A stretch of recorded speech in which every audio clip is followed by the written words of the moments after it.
Downtown, foot pushed on the pedal. Move through songs we played together. Feel like we're on holiday. I got a feeling it's a good day. We're driving downtown, foot pushed on the pedal. Move through songs we played together. Feel like we're on holiday. I got a feeling it's a good day.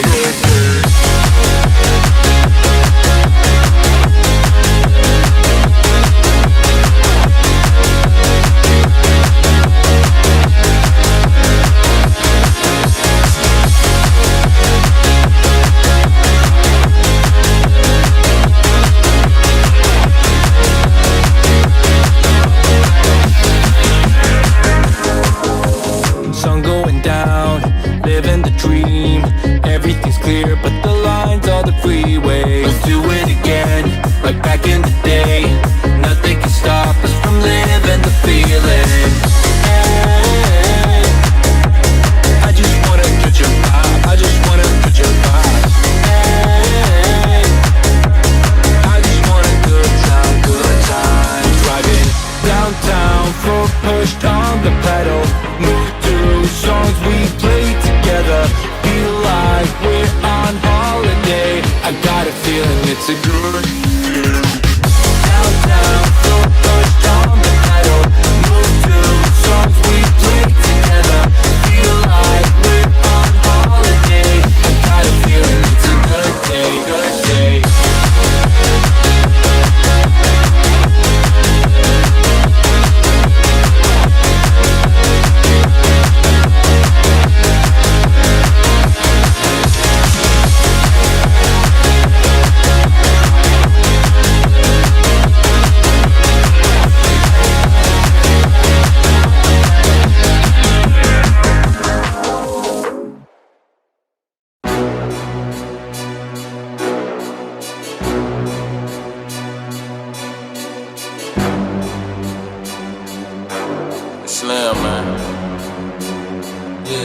I'm at a rare tip, tell them all just stand down to the cup goal and the stands clear. I've been out running, top gunning competition, they know who the man here. I can never fail, I can never fall, counted up without a cashier. And last year was real 25, I'm a fast on they heels. Built the last, never last, up the gear, hit the gas, I'm a mash till a meal. I can't be lacking till it's sealed, cause they too extravagant to chill. I ain't missing no games, road game, watch me bring it home. I lost a couple out here, it's a cold game, but I bounced back from it strong. We had it locked in before they known. It ain't no top 10, I'm the throne. This how you elevated without selling out. I kept it true to me, ain't never testing clock. Now they like, who is he? Who am I? Never tired of running through a knot. Breaking pressure if you knew or not, cause I can never settle for another spot. Up the level, I'ma make it hot, but I never sweat them. Know they wanna see a king down to his knees, please, I never let them. This is destiny and I rise every time. All of the odds I defy. They say the eyes never lie. Well, look in the mind, see the prize.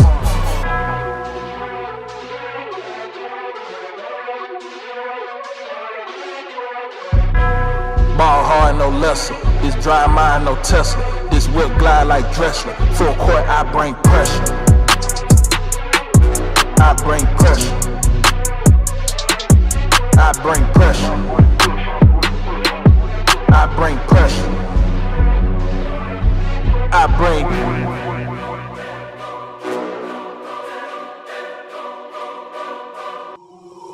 Know that did it this big, I ain't show it like the rich did. Eating bread like the rich kids, sending headshots and getting gigs. I've been on the run for some months, you know I ain't stopping, they can see it. Bitches with the pen in they mid, could probably kill them all off the lid. This how the pastor act, you get no pass for that. Records my name in the books, you chasing the goal, probably give you a panic attack. Don't need no hand, I don't handling that. Look like they brought Mr. Innocent back. Yeah, I'm the one send them scrambling back. Don't got a thumbnail, I'm still on attack. Don't let them win in my head, I'm repeat so my focus the camera can snap. We won't go back to no ramen, boy, I got it, I need platters and napkins and laps. I got that dope, you gon' have to relapse. Who want this smoke, I put packs in the air. Rock out a show, had their hands in the air with my folks in the cut, it's a family affair. I understand why they doubted this line of profession. Don't have too many succeed, but I'm gon' come back with a dime and you bring that pressure to me. Take my hand if you dare to stay. Feel the rush, take my breath away. If we fall, then we fall in flames. One more time, here we go again. Under the lights, we are transcending gravity. Pulse the rhythm like stars.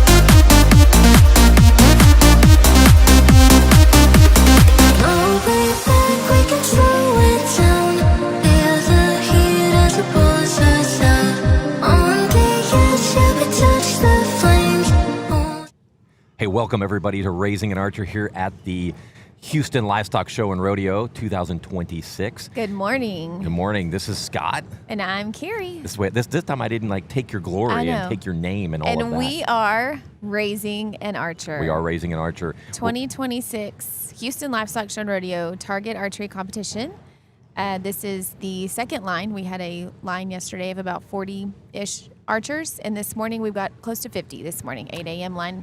But the 1 p.m. line is going to be crazy. Full, 152 archers at 1 p.m. Yeah, But that's a lot. we're here for 8 a.m. first. So a lot going on today. There are 2 target competitions going. We also have 4 3D target competitions going on in the other range. You can watch both of them. If you're watching this one, it shows live on YouTube. So if you go to Raising an Archer on YouTube, you go ahead and click on it. You have a choice. You can switch between them. It wasn't easy, to be honest. We were playing around with it yesterday. No, you just kind of have to poke at your phone, and then you'll be like, oh, there's 3D. There it is. There's Carrie and It Scott kind of at switches Target. back and forth. Yeah. I was expecting 2 different live coverage feeds, but it's like one that kind of switches back and forth depending on when you sit on it. Yep. We can go ahead and go to the archers now. We have Laura with us helping us today. She is with the Ranching and Wildlife Committee while Jacqueline is shooting is she shooting target or 3D this morning? She's shooting bare bow target. Okay, She's down Jacqueline there. is shooting target this morning. So our video director, that's almost a good shot of her right there. She just drew back. She is shooting bare bow for, this morning, and then we'll have her back for the afternoon line. Yeah, we got ourselves into a little pickle. I did not think all the way through that our archers are going to have to. Somebody waving at me? Oh. I wanted to catch him. I'll catch him in a minute when he Okay. comes back through. I texted him. But I didn't think through, we have, our help is the youth. And so when our youth shoot, we're in trouble. We have to go looking for volunteers. So Carrie, remind me next time, when does Jacqueline shoot so we Yep. can try to be prepared? I know you'll be more prepared than me, for Maybe. sure. For sure. Right now, you may not show up on time, but you'll be more look prepared. out. Hey, I was here. I mean, I wasn't here at 7:30 like I said I would be, but I was here about 7:45. You were. I can't give you a hard time because you've gotten better. At least the broadcast sure. hadn't started yet. Yeah. Archers right now are completing one of their 2 official practice ends, and then scoring will be live and off to a good start, it looks like. Absolutely. So you haven't missed anything yet. If you do want to follow along with scores, eyesonscore.com, click live scores, and then Houston Livestock Show and Rodeo Target Competition. You will see 3D there, but you will not see scores. Live 3D scores will be posted after the final qualification end. So you won't see scores for 3D until sometime tomorrow morning. Target archery schedule. We shot a 6 p.m. line last night. We have an 8 a.m. Starting right now, 1 p.m. this afternoon, and then tomorrow morning there's an 8 a.m. qualification, and we have shoot-off starting at 1 p.m. And then your Houston Livestock Show and Rodeo 3D schedule. We shot a 2 p.m. and a 4 p.m. yesterday. 8:15 3D is kicking off right now, 10 a.m. And I do want to note that I talked to them over there. Those are taking about an hour and 5 minutes to get through Okay. them. That's quick. It is. So if you start at 2, you're done by 3:15. Right. So 8:15 should kick off here shortly. 10 a.m., 1:15, 3 p.m. And then tomorrow morning, important note, if you're watching and going, hey, I do shoot tomorrow morning 3D, it is at 8 a.m., not 9 a.m. Your shoot time is 8 a.m. tomorrow for your 3D qualifier. And then shoot-offs begin at 11 with intermediate men's pins. And then 11 a.m. senior barebow finals. And then 11:45 senior open male. And you may ask, how does a division make it to the shoot down? For 3D, you had to have 15 or more in your division, and then they'll take the top 4 to the shoot-offs. So we had 3 divisions make 15 registrations. So those 3 divisions will have shoot-offs. One thing to also note, if you're looking at target, and you're looking at if they're taking the top 4 versus the top 8, this was a new year for us where there was a lot of changes. So we went ahead and added another division with pins. We also added We went ahead and split our juniors to juniors and intermediates, so that gives more awards. There's more Right. opportunities, but what that does is make it less archers in divisions. Right. One of the divisions that did not change, it actually got bigger, was the open or the freestyle, The freestyle compound men. 51 archers. That's great. Awesome. The other thing to note is that when you're looking at awards, every one of them is the top 4 except for 2 of them. The freestyle men, senior men, and freestyle senior women. Yep. With that, if you look at the rules, it says top 20 if you have 24 in the 24 division, or you'll more. shoot off the top 8. Yep. Well, they went ahead and they're going to leave the female seniors as top 8 shoot off. Yes, They're going to shoot because those they off. are giving awards to all 8 places. Be prepared that more than likely will change next year, because now we have a good test bed for what it looks, Right. what it's going to look like. And I think it's going to be, my guess is there's nothing set in stone, but they're probably going to set everything at 4. And then once they hit 24 archers, Then it'll we'll move immediately go to 8. Yeah, that's a good idea. One thing that's in discussion, but I'm not sure how serious it is, but any division that they're going to look, because like with Top Guns, what they do is if they don't get enough people in a division, they combine male and female in that division. Same for 3D. I don't know if you noticed over there. Yeah, some of there's them only did get combined. 17 divisions over there because they had to combine, because some of Right. them had just a few archers Right. out. Target has 30 divisions, or potential division winners. Right. So they're going to be looking to get creative on some of these. So what that means is if your kid shoots in a specific division, it's on you to kind of try to build that division up. and grow archery, right? Yeah. That's what we're here for, is to grow the sport. So, if your archer has some buddies and they're like, oh, that's cool, help them get into archery so that they can come shoot with us here at the Houston Livestock Show and Rodeo. You can shoot through 4-H, you can shoot through FFA, ASA, USA Archery, or NFAA. And I think I love how you said, like, we need to grow it together. This is a community of archers, and if we want to build this sport, we have to be able to try to encourage other kids to come and participate in these type of tournaments. All the time. I get so excited when somebody asks me about it, because I can talk archery all day long, and then I will drag you along for the really fun ride. Yeah. Who knew what we were getting ourselves into? No idea. I had no idea. Did you have any idea? Had no idea. I had no idea either. When we started, I remember my wife still laughs about this. We go to the shop. My son wanted to get into archery. He really wanted to do the competition thing. I didn't know anything about it. I'm like, are there competitions? But we went and got him a bow. It cost us $500, $550. I remember this because it was the bow, it was the arrows, it was the quiver. We bought everything. Release, all of it. And I turned to my wife and I was like, this is like the cheapest sport ever, because $550, he can shoot this until he's a senior in high school. He was 9. So stupid. I know you laugh because that's totally now, fast forward 12 months, we were already buying new bow, new equipment. And so if you want to be able to compete at that level, when it comes to the freestyle, you have to have the right equipment to do that. For sure. And that's a good look at a freestyle setup right there. That's Julia Cook. She does shoot for she's on the USA Archery team for, I think, U18, I think is what her Yeah, she made the age group USAT is. team. She ended up going to Canada and shooting at the Youth World Championships, and her team, so she was on the team event where they won gold. Good. Congratulations, Julia. But her setup is a freestyle, so she's got a longer bar, more than likely some sort of magnification and clarifier in her sight, and then a release aid, obviously. But a freestyle compound is pretty much anything goes. If you can put it on the bow, it is pretty much There's allowed only there. One rule, no electronics. No electronics. Yeah. That includes lights. So some competitions allow lights. A lot of the freestyle ones do not. So if you shoot NFAA, Does this one have a free? Are we shooting? I think lights are allowed here. are they allowed? That's a good I question. don't know. I'm gonna have to look, Because they have their own rules. because that's like that one has. That one's got a light. You can see the glow around his sight right Oh there. yeah. So lights are legal. Okay. Because what they do during bow check, they would have them take it off if Right. it wasn't. Some competitions, they'll just say, hey, unplug the wires. Right. But it's always best to be above reproach in these Yeah. cases.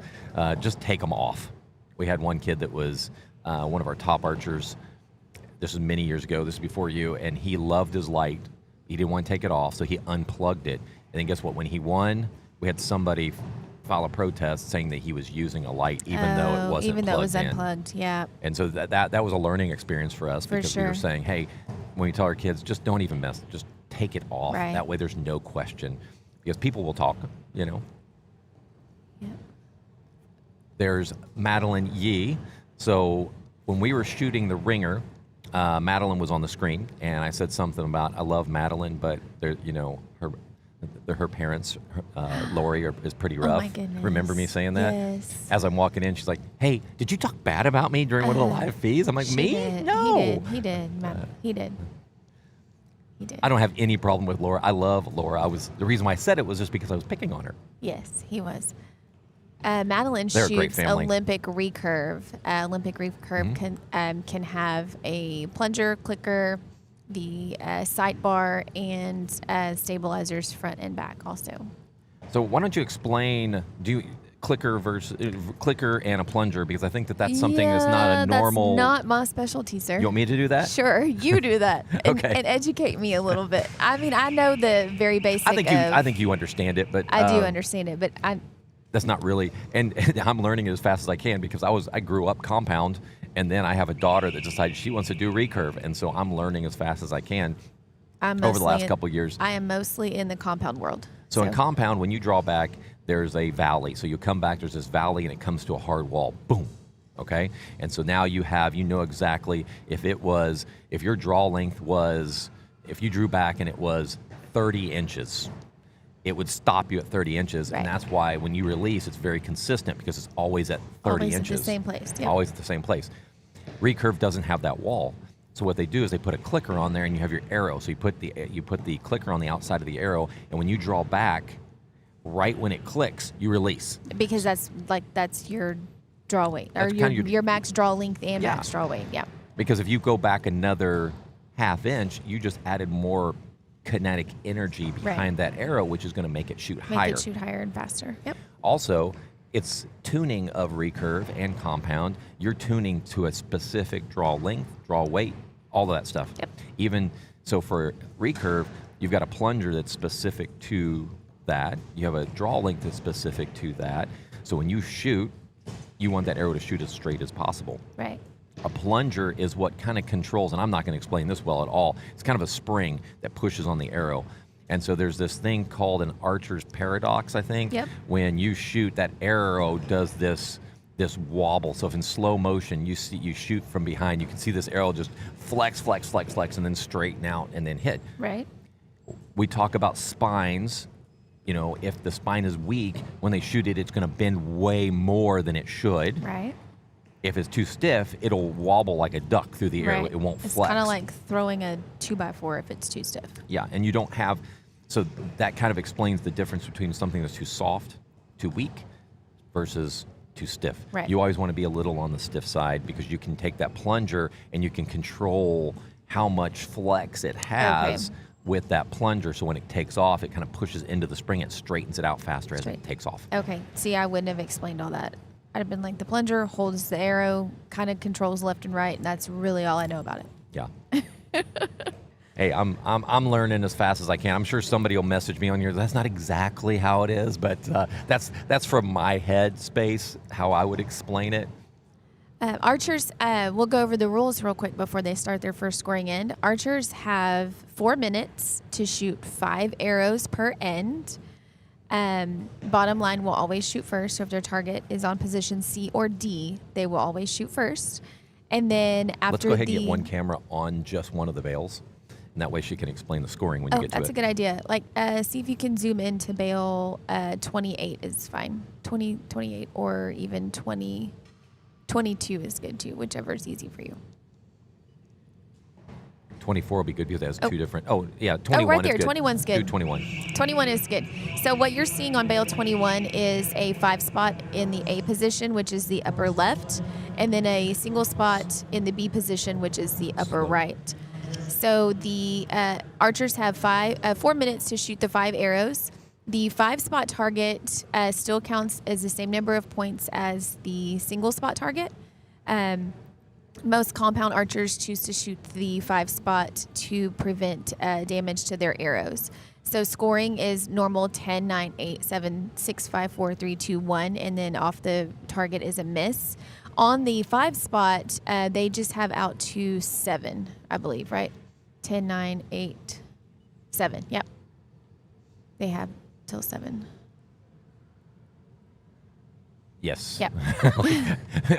Well, you may laugh. You're like, you should know this. This is the one time a year that we shoot a 5-spot, and we've never. Well, this some of these color kids have never 5-spot. Some kids have never even seen this target Right. before. This color 5-spot. Normally, we're used to seeing a blue and white 5-spot, which is an NFAA scoring, which is the center is 5, and then anything outside the center is a 4. You've got 2 5 rings and 2 4 rings. This target is what they call the NFAA 10 ring. Rushmore Rumble uses it. That's just about it, though. I haven't seen another tournament that does use it. There's a good shot of some of our Ranching and Wildlife Committee members visiting with the archers that they're assigned to on their bales. The Ranching and Wildlife Committee members help with scoring and just keep the tournament going by, doing the writing and the entering on the tablet. So you guys let us know if you can see the 3D one. It looks like it's live. They don't make it easy to switch between the two. You'd think you could just click on it and it would just work. Right. I'm refreshing to see if it gives me an option to switch. Oh, that was a good shot.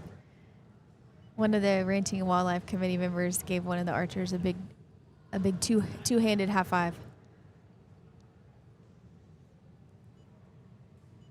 That's what I love. Coming to Houston, the Ranching and Wildlife Committee members are so nice to our kids. They visit while they're scoring. They make new friends. While they're scoring, they share stories about archery or livestock. The committee members really get a chance to know the kids.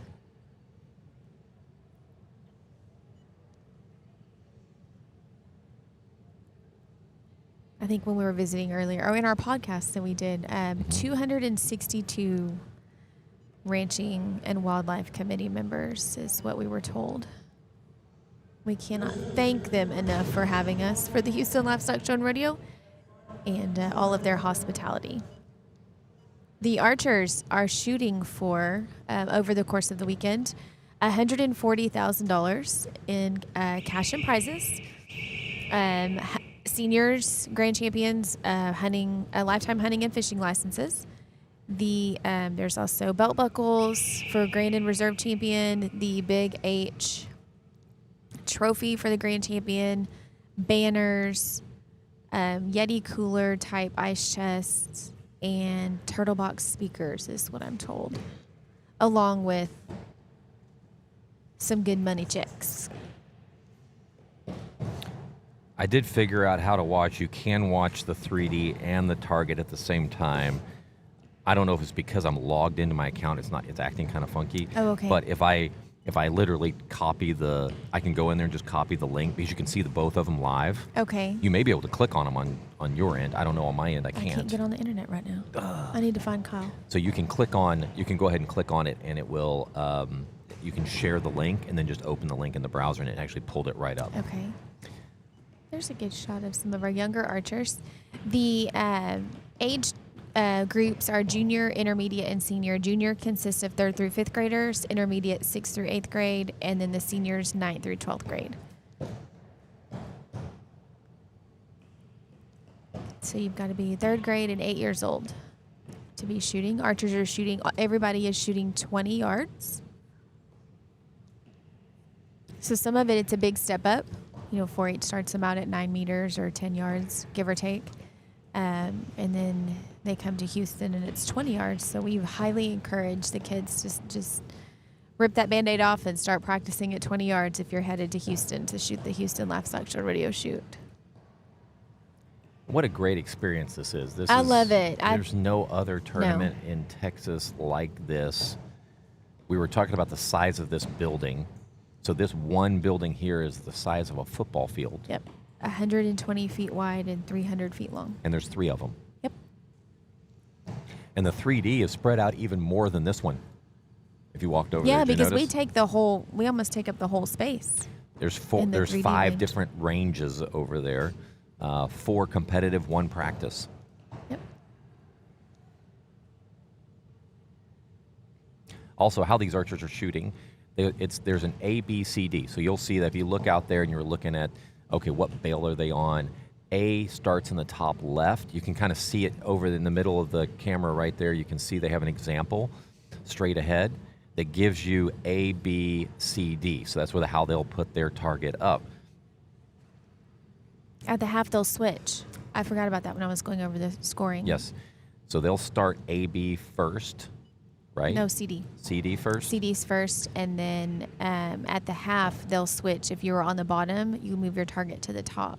And then if you're on the top, you move your target to the bottom. Laura's doing a great job. She Good is. job. Add a program director to your resume, ma'am.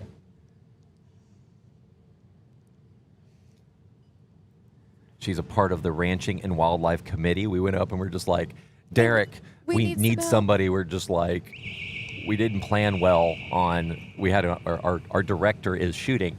And he goes, I've got the perfect person for you. It's right to you. So AB line is shooting now for their first scoring end. So you should see arrows in the top targets this time.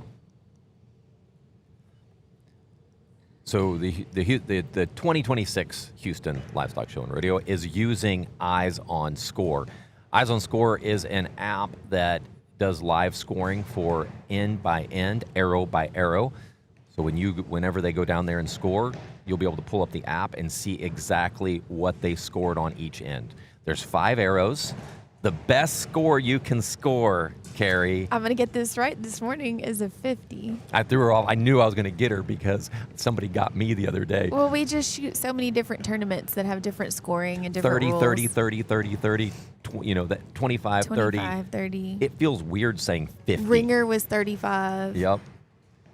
And that's what I'm just coming off of 35 is is tough. Ringer. So. Yeah, that one's tough because it's in sevens, and so you have to, Right. you have to do some serious You have math. to do math. 7 times 5. You're used to doing backwards math on just 30, but no. Now we have to do backwards math on 50. So tomorrow we'll have the eliminations. So qualifications in the morning, eliminations in the afternoon here. Thank you, Texas A&M. They went ahead and stepped up, and they're donating flip charts for us. Oh, awesome. So that we can keep up with scores. Keep up with them. We should have enough. We needed about 80 of them. And we have, I believe we have about 80 of them. I talked to Lorinda, who runs that team. She was gracious enough to go ahead and pull all those together for us. And then we had one of our athletes that lives up there, parent grab it and bring them to us. There's a good shot of Ethan Chan, Laura Shaneberg. Ethan Chan went to Albuquerque this summer and ended up winning the open class for the U18 recurve. So he is the reigning national champion right now for USA U18. That's his sister shooting too, right next That's to him. Elise That's Chan. Elise, right? So Mom is Steven and Avis, 2 of my favorites. I have a lot of favorites. You but do have a lot of favorites. They are the they're the coolest family. Partly because they just take care of us when we show up at events. One of behind Elise, one of the Ranching and Wildlife Committee members asking Laura about her fancy belt buckle. I wonder which one she's got on. Like I said, this is a small community. When we travel, everybody kind of pulls together, and you hang out as a group. Lily. I called her Laura. Her little sister is Lily.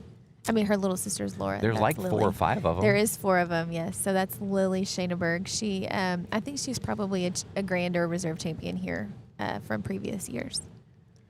I was butchering the last name. And I was too. Dad ran up and told us. I was It's too. Shane. Shaneberg. We kept saying Shona or something like that. Schonenberg is what I was saying. Looks like that was Dax at full Dax draw. and Nash are down There's there. Nash there too. Yep. Yep. There's Nash. Two of the good ones. Oh, we have a makeup couple of makeups. So explain to everybody, what does that mean? So why I shot a bad shot. I'm going to go ahead and shoot it again. Is that what's going to happen? No, we can't quite do that. What this is the archer had some sort of mechanical failure, whether it was her release or her sight.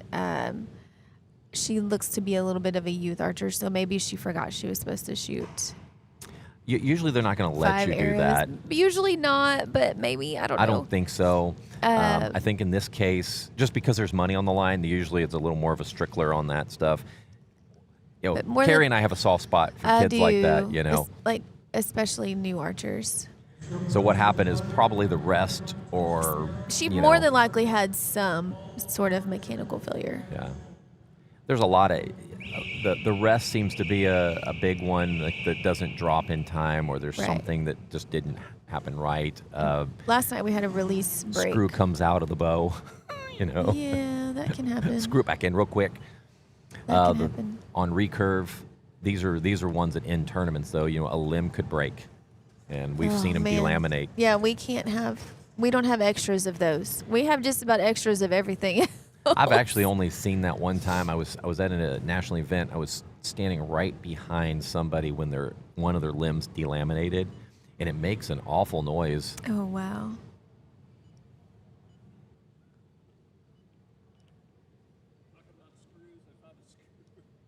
That's a small one. Somebody could hear us talking. I guess they can hear us from here. He said You don't think he's listening to us in his earpods? Oh, he may be listening to us. He said he just picked up a little tiny screw he found on the I bet ground. he's listening to us to make sure we're not saying anything crazy. on the up and up. So if you want to see scores, go to eyesonscore.com. There's 2 ways to find scores. One is you click on live today. Since it is live, it'll show it down there. If you come back tonight or tomorrow and it hasn't started and you're like, oh, I can't find it, if you click on the little, hamburger, it's a little magnifying glass looking thing. So if you click on that and click on chat post, and you click on that and you type in HLSR and you hit enter, you're going to see all the live scores. You're going to see the 3D one, and you'll click on it and go, where are all the live scores? No scores for 3D. No scores for 3D. They are live.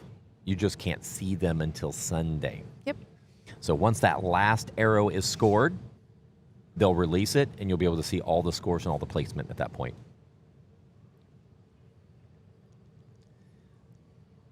They've got a full house over there at on the 3D Tide 2 with four rounds going. Today will be the heaviest of their days.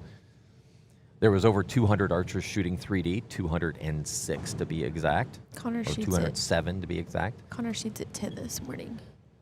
On the target side, it was 320. One statistic I want to look up, if I have time tonight, I'm going to do it. Compare the archers from last year. So we had what was it, 559 archers, I believe, or 60, 500. We'll just round number, 560. How many of those were individuals, not duplicates? Meaning, like who shot 3D and shot target? That'll just be counted as one. One entry. Somebody had told me they did the math.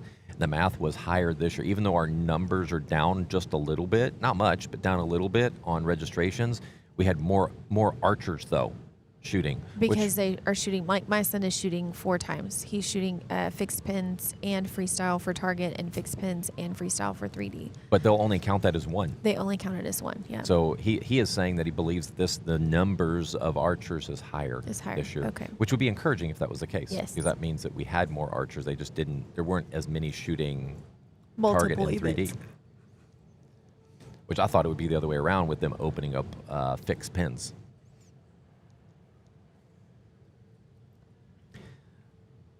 All right, let me go ahead. I'm going to start pulling up scores here. I'm only going to be looking at this time frame. I'm going to say, hey, the person with the top score is the one that's shooting right now, not overall. Not overall for the whole weekend.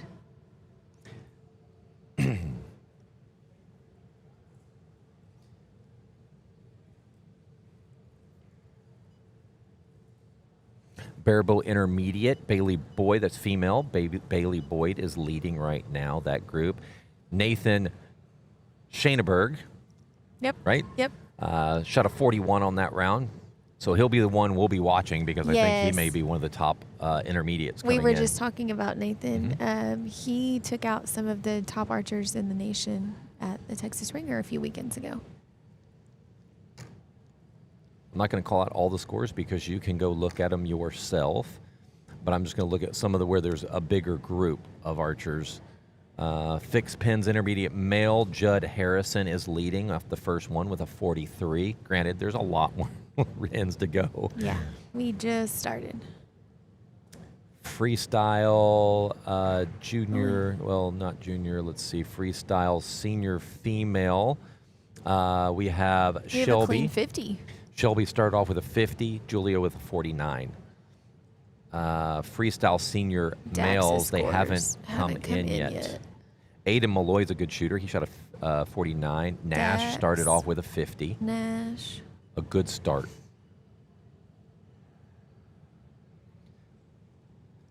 So they haven't come, all the scores haven't come in yet.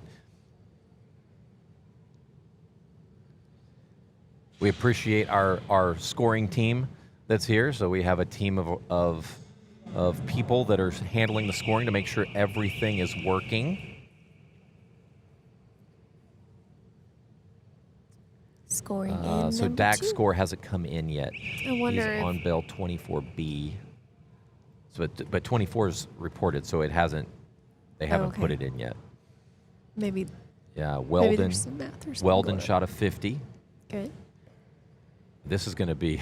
I told you this is going to be. This freestyle compound senior male on both sides, the 3D and the target side, is going to be a big show. Yes. We're talking it's going to come down to arrows and probably some shoot-offs.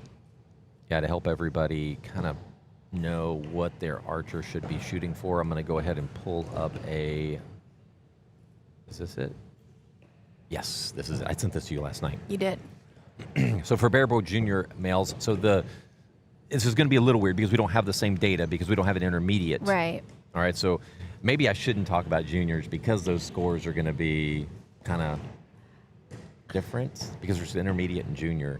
So this maybe we should say intermediate. This was the scores because that would have been juniors and intermediates put together. Combined, yeah. So I'm gonna call it so Barebow intermediate male.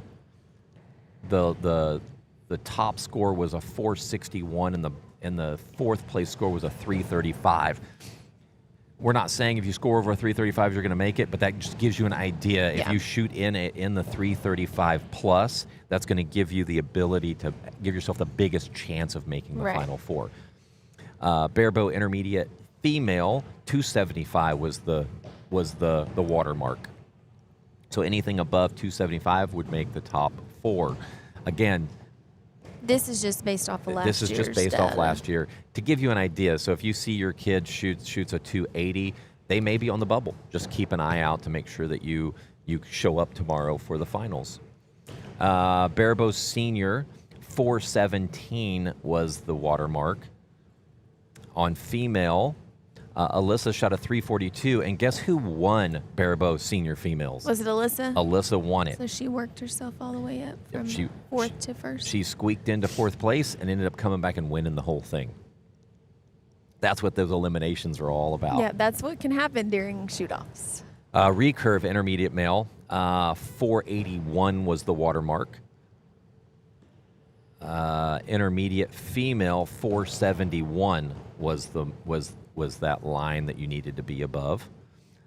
Again, those numbers are really close too because it was 471, 473. So that it just takes one arrow to Right. make that difference. But at least you'll know kind of where your kid will fall. If they hit in if that area above that number, then you know that you're there. Recurve Senior, it was a 514 was that mark.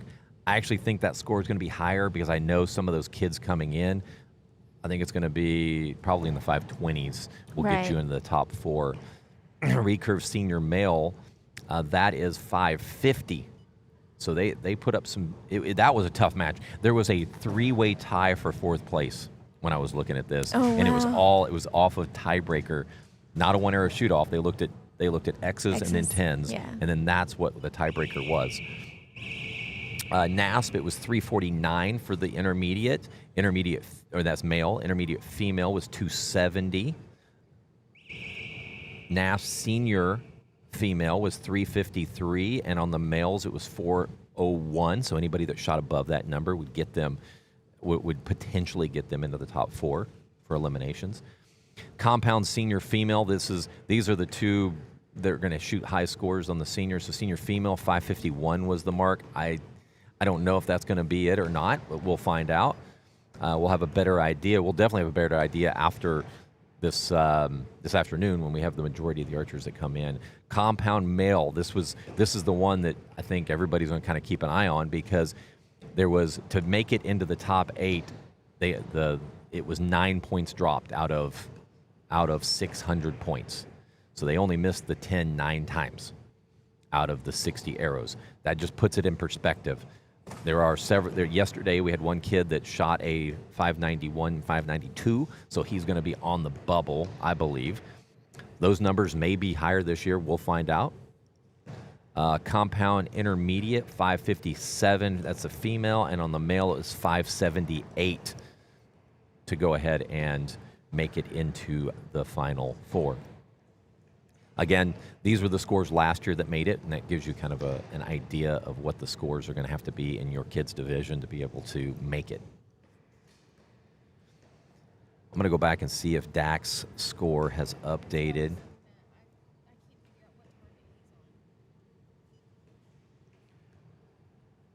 Let's see.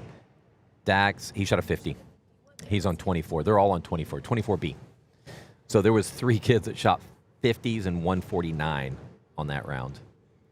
That's gonna be a pretty tough group. So I'm saying last year it was 9 points. I'm thinking you might have to drop less. Less than 9? Yeah. Oh, for sure. I think it may be closer to the 6 or 7 to get you into that top group.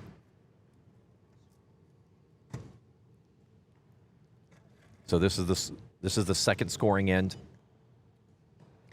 As you can tell, it's a little different when you look at this. If you're familiar with target archery, when you look down there, you see a target with 5 spots. There was a lot of discussion around this because timing became an issue last year, trying to get everything done on Sunday. It was a late night for everybody to get through all of it. Everybody was tired. Then we had to pack up. And when we packed up, it was dark outside. So we're figuring out, how do we speed everything up? And if we go to a 5 spot, 5 arrows, it took our qualifications from 4 hours down to 3 hours. When you go into eliminations, you go from 5 ends to 3 ends. It just goes way quicker. That way we can get through them. We're not doing platforms this year. We're not doing the finals that way. We're just going to go ahead and go all the way through to the finals so we can get through everybody. Doesn't mean we won't do it next year. It's just we needed to try something different to see how the time would flow in a group like this when you have on the target side over 300 youth archers shooting.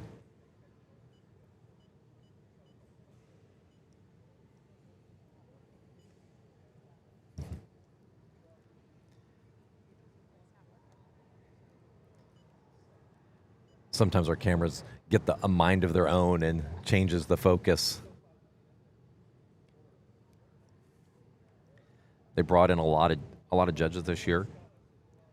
It's good seeing some fresh faces down there. I say they're fresh. Dan Tunstall runs the Pearland archery over there.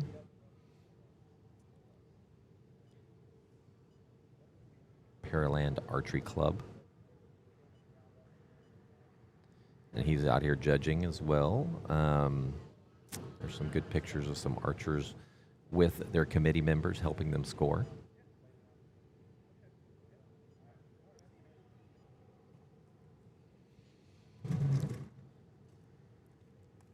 The archers have 240 seconds to shoot 5 arrows. Can someone do the quick math on that? How many minutes is that? Do you know, Carrie? 4.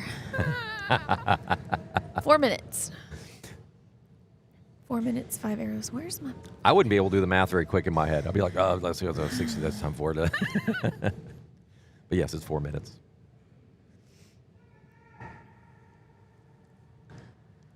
So it looks like we have a light crowd of judges, but we're going to have a full house this afternoon. Ooh. For sure. I was looking for Kyle so we could get on the internet. See if we can get on the internet.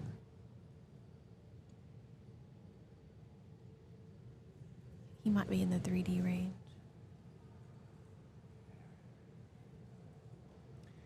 It looks like, just a side note, I can't seem to connect to the livestock show exhibitors page. I think they must be connected on the other.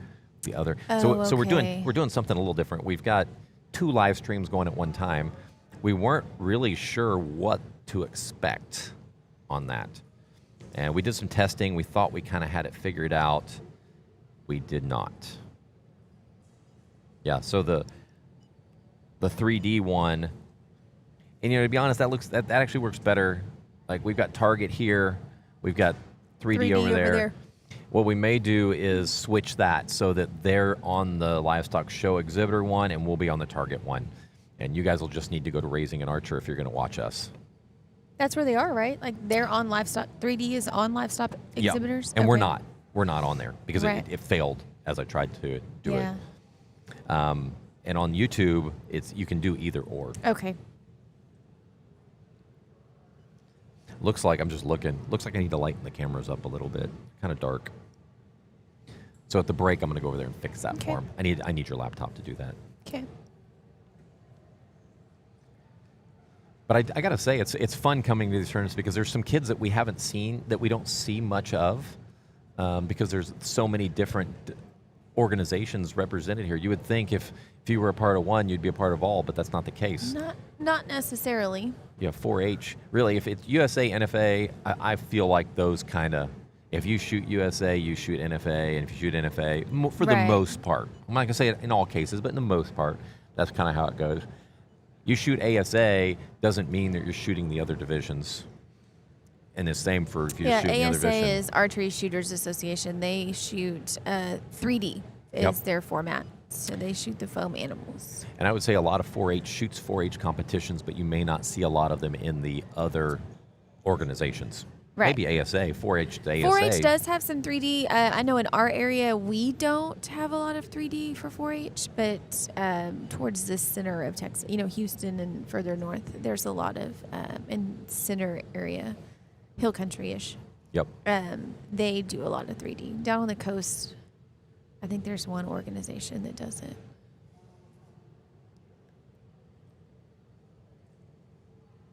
.3D takes a little bit of space. It does. You have to have the space. It's a lot of work. And the space to store the animals and Yes. that. I would say Target, it both have their challenges. When you're doing Target, you got to have a building that will be able to handle it. But when Right. 3D, you got to have the resources to walk 5-7 miles. Right. Feels and, like and just clear to the shooting lanes yeah, and to maintain it's a lot of work.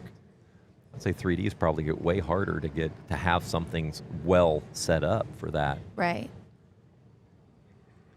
I can't imagine how they were doing the ASA shoots when they first came through, because they do the same locations every year and they probably have to clean them up, I'm sure. But that first go round.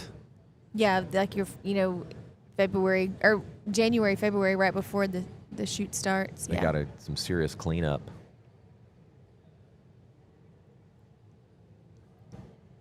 Did you get breakfast this morning? I didn't get breakfast yet. I went and grabbed one little biscuit.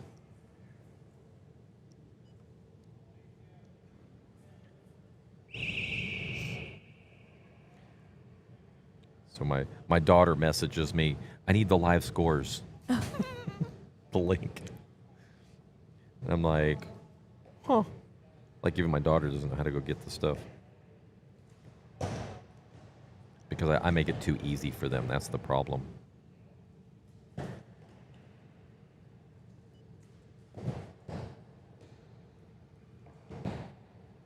So I'm going through it right now. I went to eyesonscore.com. I went to live scores, and you can see the 2026 HLSR archery competition. Just click on the name. Don't click on the list. Just click on the name and it'll take you right to the scores.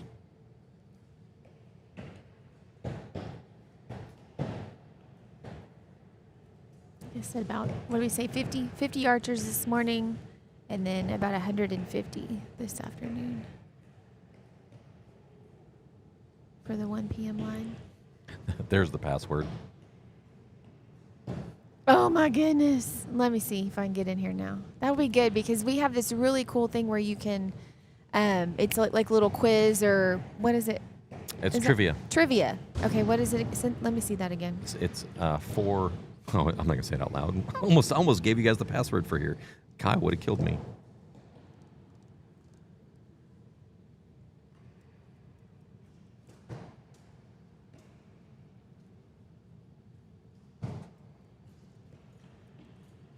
Yep. Oh my gosh, I can't spell this morning yet. Yep, I bet you that's gonna work. I bet it does.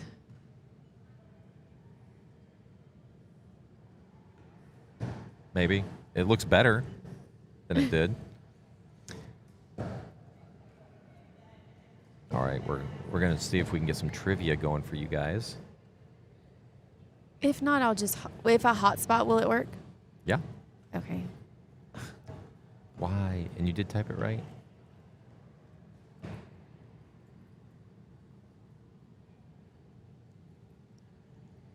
Let me see if I can connect.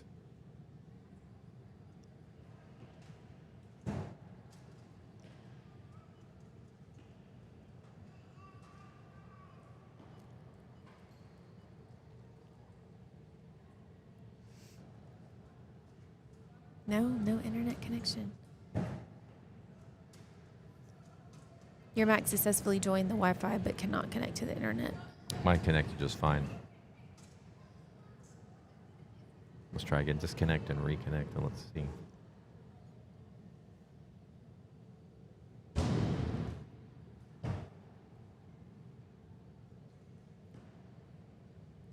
Did you put an S at the end or not? No. Okay, it doesn't need it.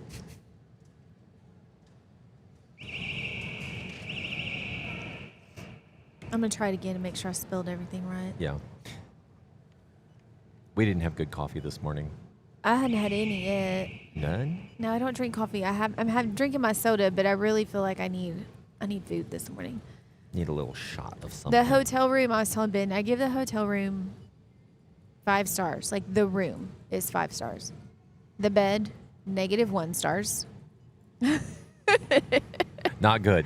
No, and the bar, like the bar and restaurant, 2.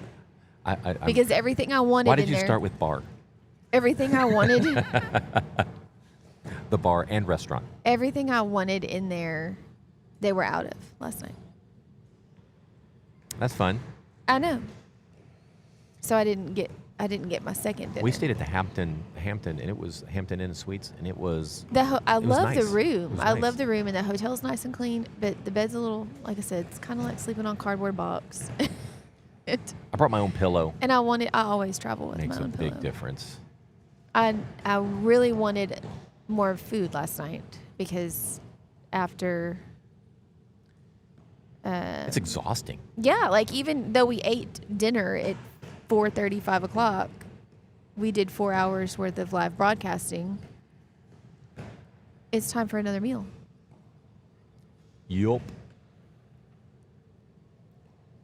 Ethan Chan, his little sister's behind him.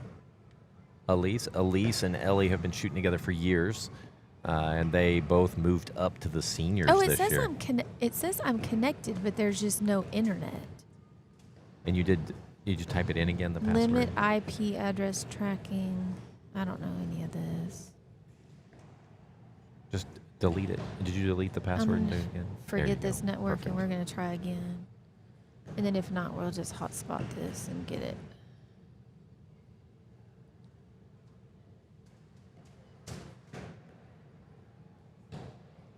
What does that mean? There's one of the Burke girls.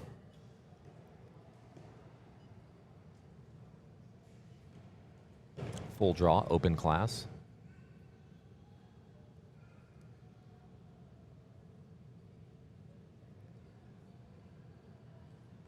there's Elise Chan.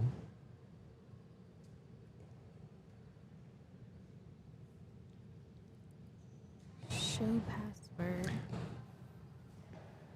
4. It's quiet in here. You're right. Right there? There needs to be some There music. Is that right? Yes. See what that does. It is quiet in here. It's not going to be quiet this afternoon. No. It's just going to be loud. There's Dax. He's a senior this year in high school. We were visiting about school early yesterday. Crazy. Isn't it crazy? It says it won't connect. Let me So just. Dax came in 8th last year and ended up winning the first match against number 1 and He then moved did. on. Yes. Yep. So that tells you, like, these kids are so close in points, it really doesn't matter. You just got to make it to the finals, the final 8, and then it's on at that point. And one thing I've learned is that, and especially in open freestyle, when it comes to eliminations, it's who's catching the lines and who's not, you know? Okay, let me turn my hotspot on so I can. Well, let me see if I can connect to this here on this phone too. We're really trying to get this trivia up for y'all because I think it's a lot of fun. And I like seeing the answers. Me too. So Weldon Bowers still has a perfect score after the first 2 ends. We'll see where they're at. We have 3 have just dropped 1 point so far. After this end, we're 25% of the way done. Can you believe that? How far? 25%. Okay. We're moving right along this morning.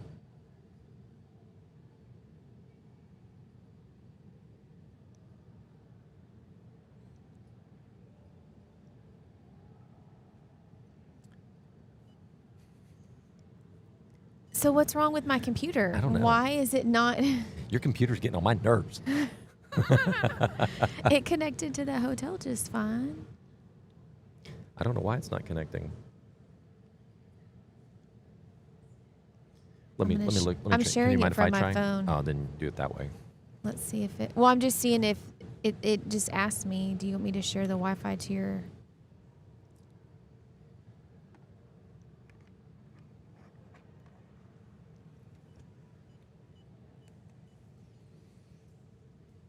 I This bet is there's the- a setting.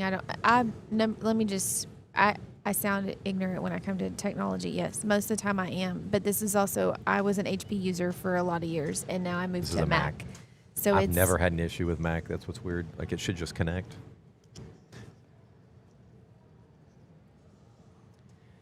But you're watching the 2026 Target Archery Competition here at the Livestock Show and Rodeo. Like I said, there's 2 videos going. One on YouTube here on Raising an Archer. The other one is on the Houston Livestock Show exhibitors page on Facebook. So if you want to go watch it easily, just go there and you'll be able to pull it up. You should be able to see it on YouTube as well because we're streaming 2 of them at the same time to YouTube. Oh! I think I'm connected. I think you are. I don't know what I did, but we're gonna go with it. You do know technology. No, I just push. But You're not connected to the internet. look what it says right there. I just push buttons until something works. Yeah.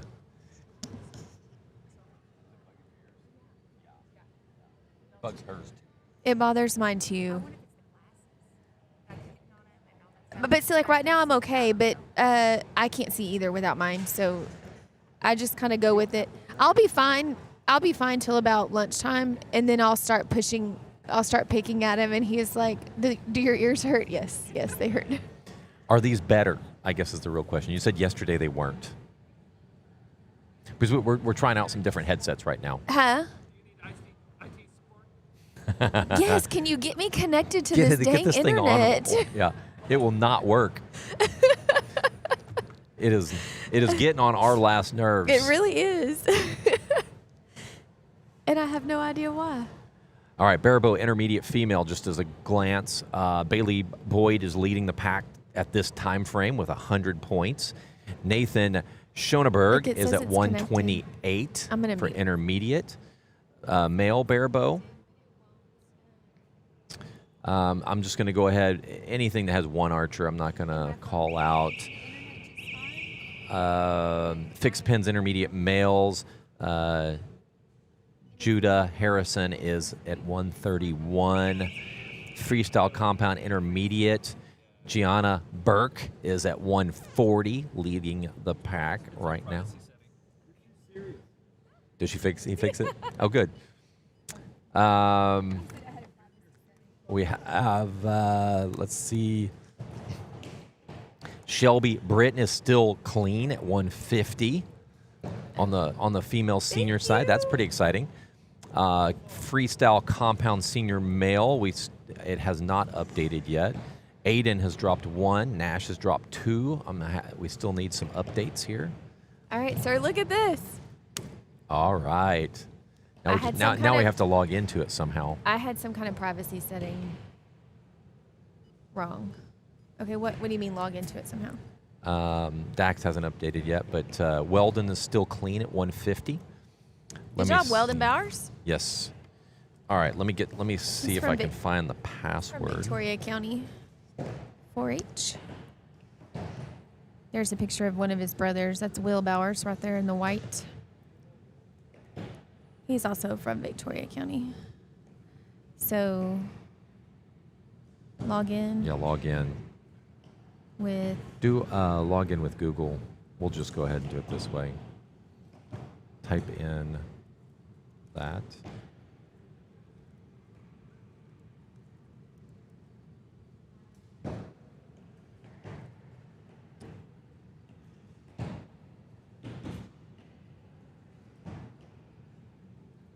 Let's see if this works.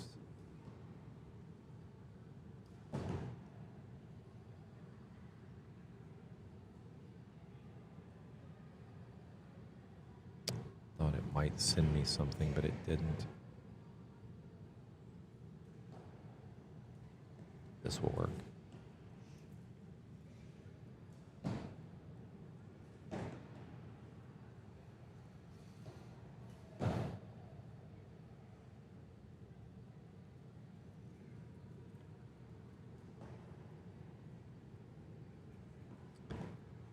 Hey! Yes, y'all get to play trivia with us. Let's go ahead and see if we can get this connected. Now the next challenge. We needed to get this done because we're going to have a crowd in here Yeah, we do. Later today, and I want to get it done.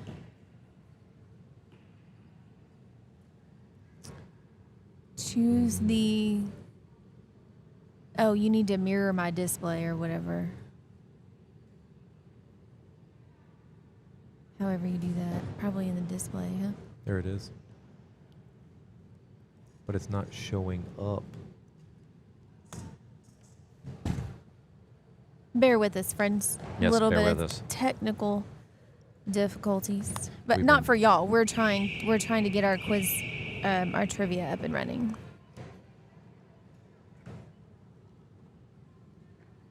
Look right there. It came up. What does that say? Choose. You gonna share entire screen or make it a Let's start monitor? mirroring. See what that does. There you go. Now you've got my whole screen. Perfect. That's what we want. Okay.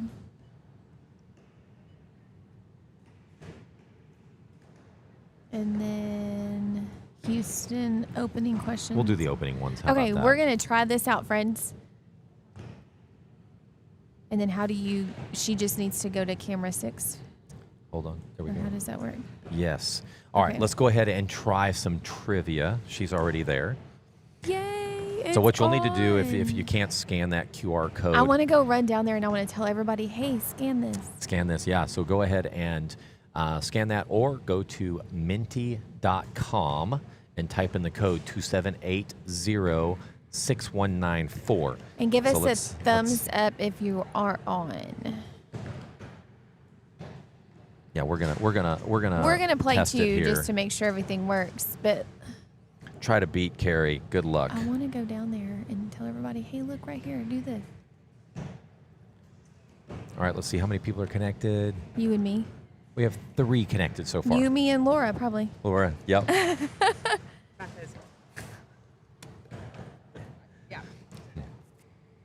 So we got a few people connecting. We'll give it a second. What you're going to do is click this little button here, Where? the little arrow to the right.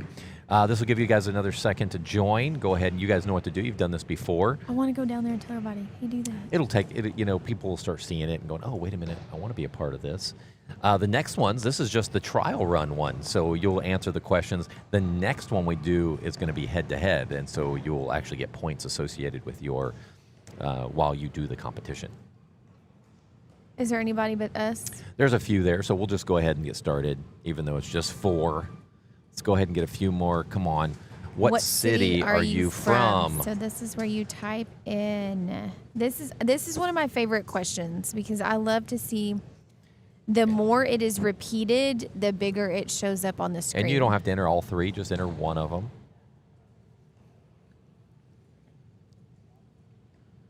And you can join at any time. So if you go to minty.com and type that code and So you're it like, says, hey, I want to please be a wait part for of the it. presenter. So I change the slide now. Yeah, wait, just give it a second. Okay. Only 2 people have responded to the 5. So as they come in, I want to take a big picture of the screen. Let me go see. there we go. Victoria Middle, Centerville. Middle, halfway between Dallas and Houston. Oh, okay. That's what I'm seeing. All right. Let's Okay. go ahead and there we there's go. another one, Mount Bellevue. Hey, I have friends over there. One of my best friend lives there, Mount Bellevue. All right, so now Okay. there we go. Nacogdoches. We got a few, so go ahead and hit the arrow. When did Houston Livestock Show and Rodeo have its first archery competition?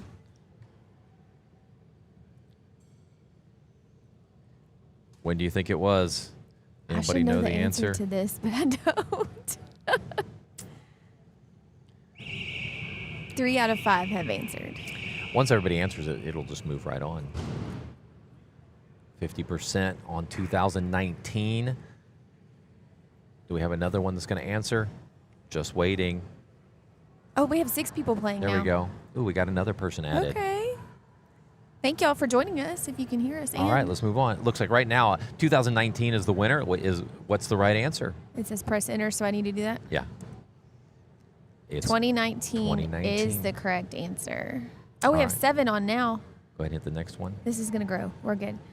Houston Livestock Show and Rodeo started in 1932. What was its original name?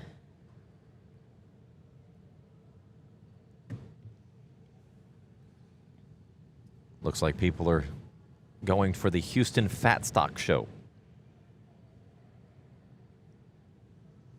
I saw a sign somewhere. I'll let you say the answer first, or we'll reveal the answer. Yeah, But I did yeah. see a sign somewhere with this, With this the on there? name. Yeah, and I don't even remember where I was at, but I was like, hey, I know that. Go ahead and hit enter. The Houston Fat Stock Show is the correct answer. All right, next one. When did Houston Livestock Show and Rodeo have its first 3D competition? Kind of a trick question. Oh, yeah, it is. Is it? It is. It is. It is a trick question, isn't it? Help people out a little bit there. So remember that even though we're in 2025, we are hosting the 2026 right now. Yes.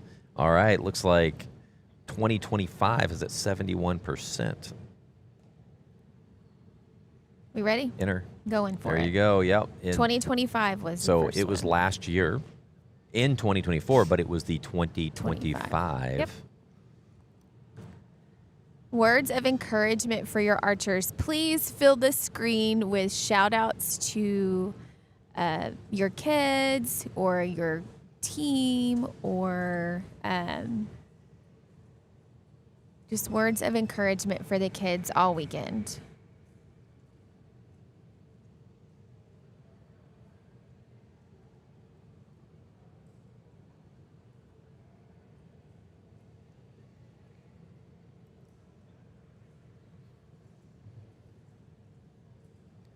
There we go.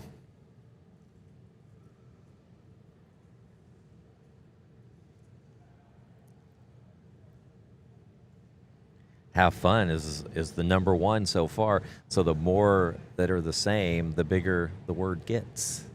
I love this. This is one of my favorite ones. I'm glad you did this because I like to see I'm glad we these. got this working. Yes. This was bigger challenge than it should have been. It was. Shoot your shot. You got this. Have fun. Go Spider X. Make friends. Go Victoria 4-H. Shoot 'em up. Take deep breaths. I'll give it just a couple of seconds. That way we've got maybe some more.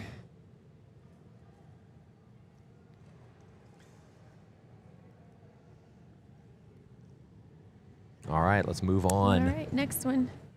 What is the total number of scoring arrows at Houston Livestock Show and Rodeo 2026? If you were listening Yesterday we said this we a lot. gave you the answer. It's a lot of arrows. Can you imagine?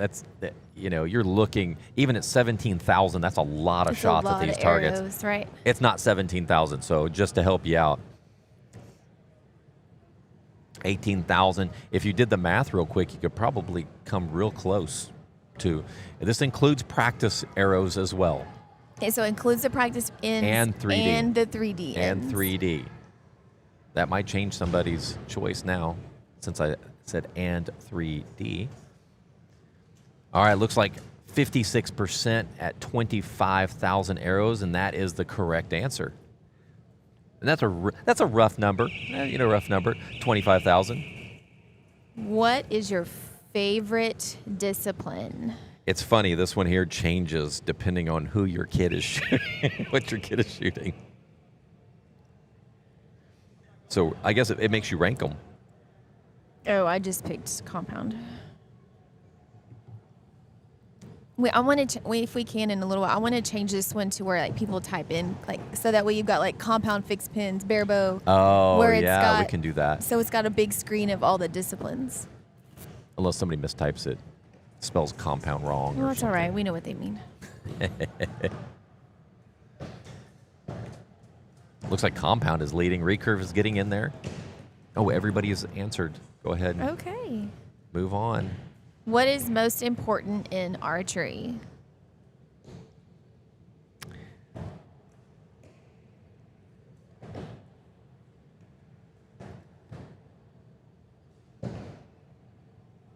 Wow, this one's tough. It is, but I love that having fun is number one. because it's a poll, all right? This is, there's no wrong answer here. This Right. is just how many times somebody, chose that having fun is more important. We'll get back to the action here in a second. We're almost to the end here. When we do the competitions, a little fast-paced. It's 5 questions, and you get points associated. Yeah, and it's very quick. These get are it- just kind of like warm up, get to know you, get to know our Yes. crowd. All right, I'm going to move on. Houston Livestock Show and Rodeo first archery competition had 60 participants. What percentage of growth from 2019 to 2026? It's a rough number. It's a rough percentage.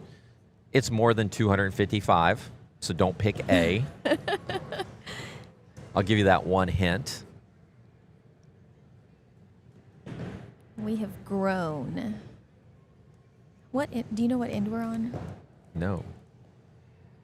But I can tell you. We are on the Fifth. 5th end. Okay. All right, moving on. We have grown by, I didn't press enter. Whoops. Let's see if we Well, can let go me back. go back. There it is. Okay. We have grown by 835%, the Houston Livestock Show and Rodeo Archery Competition. So congratulations to the Ranching and Wildlife Committee That's a big for jump. growing We started with 60 archers the program. in 2019. My son was a part of that 60 when we did it. I remember leaving there saying that was one of the coolest atmosphere events, but it was actually during the rodeo, so the place was packed. They had stadium seating on the sides.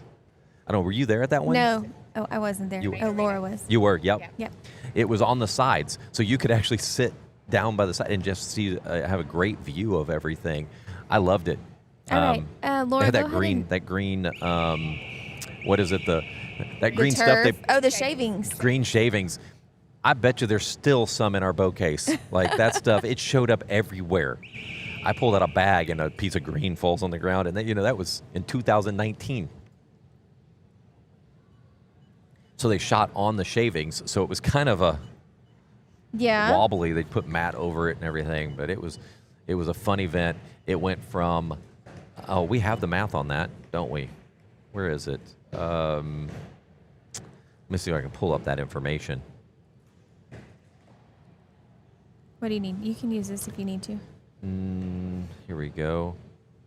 Carrie and I did a podcast. We talked about this on the podcast.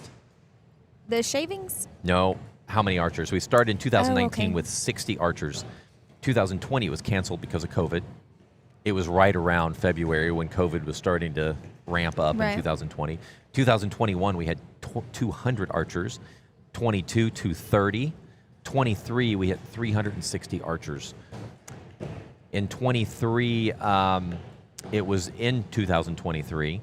2024 was in 2023 because it was 2 in 1 year because they did it in October of that year and had 296. We went from 360 to 296. Right. It was a rough year because of everything that was going on. No one knew that it was coming at that time. Right. And then moved it to Yep. October out in 4-H and programs didn't quite have a lot of time to Yeah. So we went from prepare. 260, 296, 2025 we went to 564. That was a big jump. This year we're just under those numbers. 526. At 526. It may be a little higher than that right now because I put these numbers together a couple days before registration closed, but it's going to be real close around there. Still over 500 participants this weekend. There's a good kind shot of- of Nash Thompson.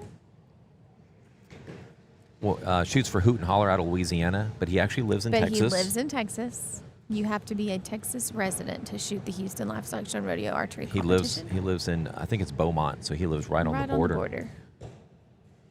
And so his closest shop is in Louisiana. Yeah. Great family, great shooter. Yep. Nash is doing so good. He was in the top last year. He was. He's shooting really well with his new Hoyt that he just got.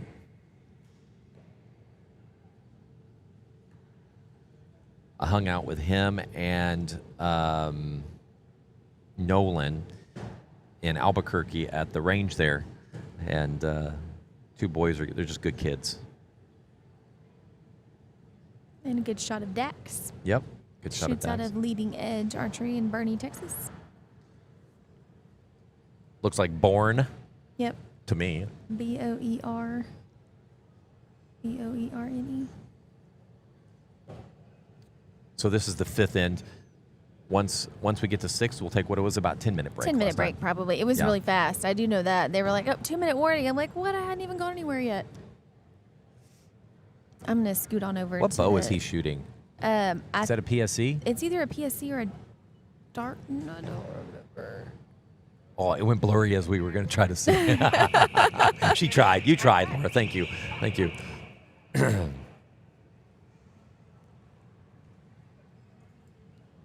a good picture of the archers. The Archers This is a and the third. Houston. This is a third of what we'll of have. what we're this going to afternoon. have this afternoon. It's going to be so awesome. I love We're going to finally have some love archers in when front the of us. ranges are full. This one's going to be full this afternoon. I love it when they're full.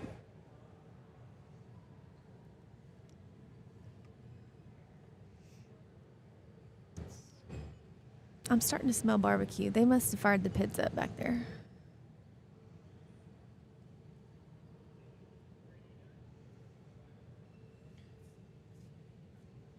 Yeah, one thing, and I know that people probably say I'm cheating, but we bought a green egg. Have you Yeah, ever? my parents have one. That thing, we did our, we cooked pizza, so they've got a pizza stone that you can put Yeah. in there. That did a great job. We did some little things to start with, and then we decided we're going to do a brisket. That's not cheating. Cheating is what I do. I use a gas grill or electric smoker. Well, I'm going to get to the cheating part. So I bought the whole digital thing that connects to your phone. Oh, yeah, yeah. So we put our brisket in there and started it up and slow cooked it. It ended up going 20 some hours because we went to bed and we didn't realize it would burn out. Burn out, right. So I wake up at 4 o'clock in the morning because I'm excited about it, or maybe it was 5 in the morning. I look at it and the meat is temperature's higher than the temperature in the egg. So I rush downstairs. I have to pull everything out. Yeah. Have to put all the charcoal and everything in there and start it back up to get the heat back up, and then started cooking it. We're going to try it again. We have an electric smoker, so you just literally plug it in, put some wood chips in the bottom and a little bit of water. That's cheating. And then put the brisket in the top, shut the door, you don't open it, and It's perfect. I don't know, 12, 14 hours later, I have lunch done. It next did day. a really good job. We slow cooked it a little too long, so it was kind of falling apart. I mean, it was so moist, it was just falling apart. We couldn't get those nice little cuts that Yeah. we were wanting, but it didn't matter. It was so It good. was good, yeah. So good. Talking about barbecue, the Houston Livestock Show and Rodeo Ranching and Wildlife Committee will feed all of us Yep. today. That's what I said. I think I kind of smell the barbecue back there. They're Yeah, this afternoon's going to be good food, too. starting it up. I think it's pulled pork. I think Is it pulled pork? I think it Yeah. is. I was thinking that they were going to do breakfast burritos, or breakfast tacos. I think that's tomorrow, though. Yeah. Yeah. I didn't go in the tent this I didn't morning. either. We were such I in a was running hurry. late. Yeah, I was running late, so I didn't stop where the good breakfast was. We forgot to we didn't turn anything off over there. We left everything on. Lights, everything. I was like, whoops. We were ready to go. So it last didn't night. take much. I just went ahead and rebooted everything just to make sure, that it was good. All right, that was the fifth end. If you want to go look at scores, go look at scores on Let's see if eyesonscore.com. everybody's still clean in that compound division. Let's see if there's anyone still clean.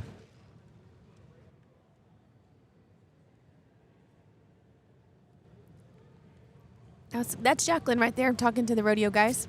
She's our video director. Yep. Shelby Britton is at 248, so she's dropped 2. It hasn't quite updated on that. updated. Yeah, for the boys. Nash has dropped 3 so far. Weldon has dropped 2, but we hasn't updated the scores yet.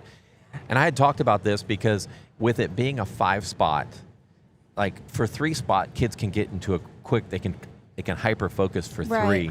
When you have 5, you kind of get lazy on that 5th arrow, and that's where we're going to see the scores. So we may see scores a little lower than we expected because it's a 5-spot. I don't know. Right. We'll see. This is the first time we've done it, but I'm excited to see what happens. It's an endurance race. It is.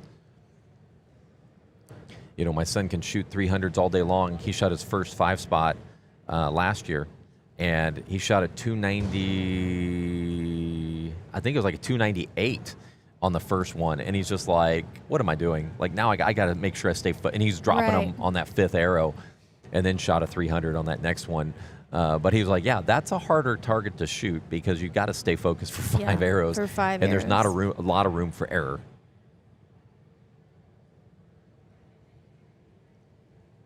We do thank everybody for joining us.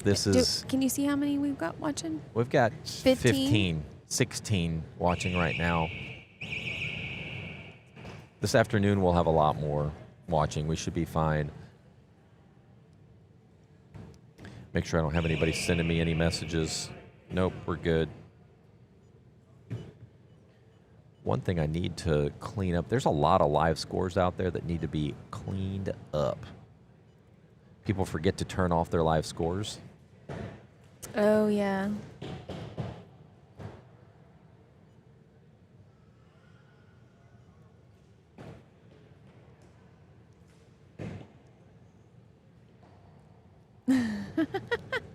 One of the Schadenberg boys looked back. He saw himself on the big screen behind us.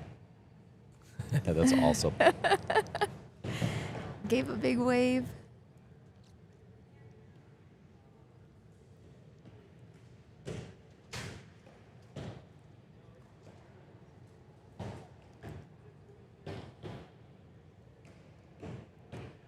Oh, it looks like even my team didn't clean up their stuff, which is probably falls. Nope, that's clean. It was Oh, David Allen.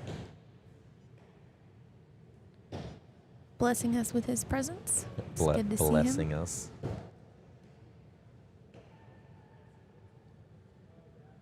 Good morning.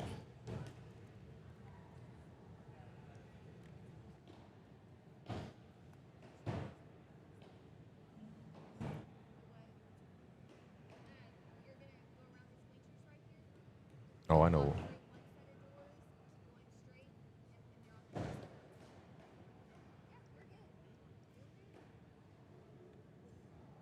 There's David Allen.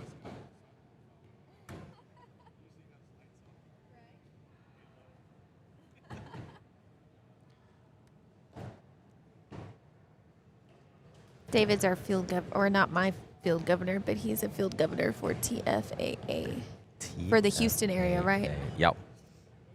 He really is. I don't know what great region or district He shows up it to all is, the but events. He does because such a he good knows the job. kids.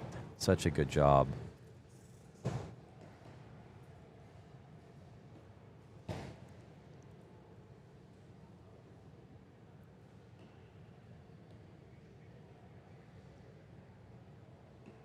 I'm gonna have to go find me some breakfast at the break. I may have to go to snack as well. I was expecting better food this morning. No, I'm teasing. No. I might sneak out there and see if there's still breakfast left in the tent.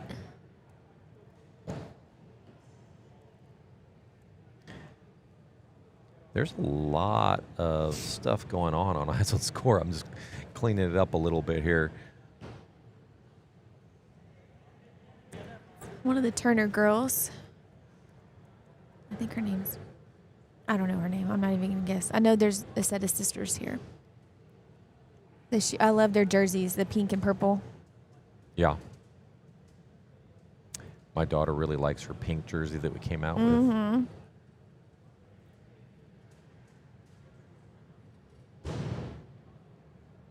I'm going to make it easier for everybody to find this tournament. If you click on live, it should pop right up for you.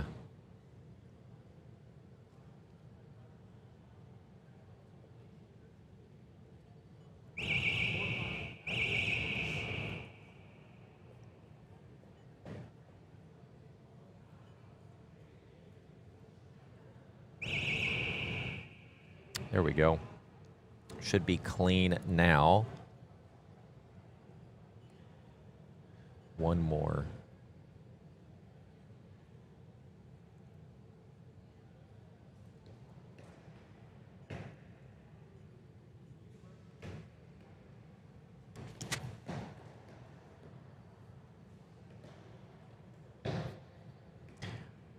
I need to add a switch in the app that allows me just to turn everything off quickly, and then everybody, people that forget to leave their tournaments running. Because you can always go back and look at them. If you click on the little magnifying glass, you can just type in the tournament. It'll find it.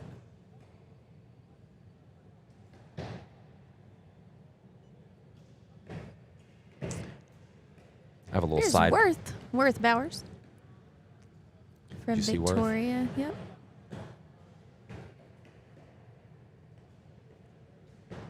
There we go.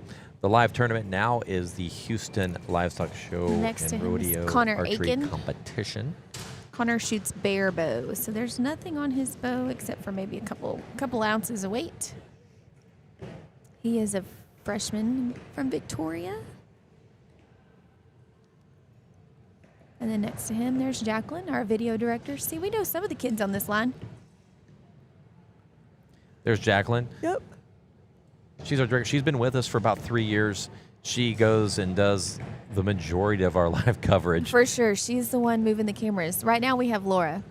She's doing a great job. You better look out. We might have to hire you as our substitute. Recruiter. Yeah. We'll need you over on the 3D line this afternoon, which that reminds me, I've got to find somebody for that side too now. You over there? Okay. Can we put you on the cameras there too? Okay, Perfect. There we go. There we go. I got it covered. I'll see if he found some. I told him, I was like, dude, you're on your own. Find somebody. Neil. We thank Neil for coming in from Oklahoma. Neil's all the way from Oklahoma. To do live coverage on the 3D side.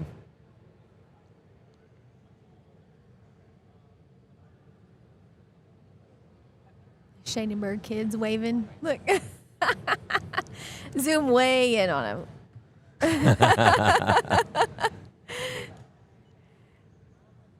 They're a lot of fun. Like I said, Nathan took out some heavy hitters a few weeks ago. He did. I hope they're watching. They are. They are. It's on the hoodie. The hoodie's in the way. Oh, yeah. Their little friend that they're talking to.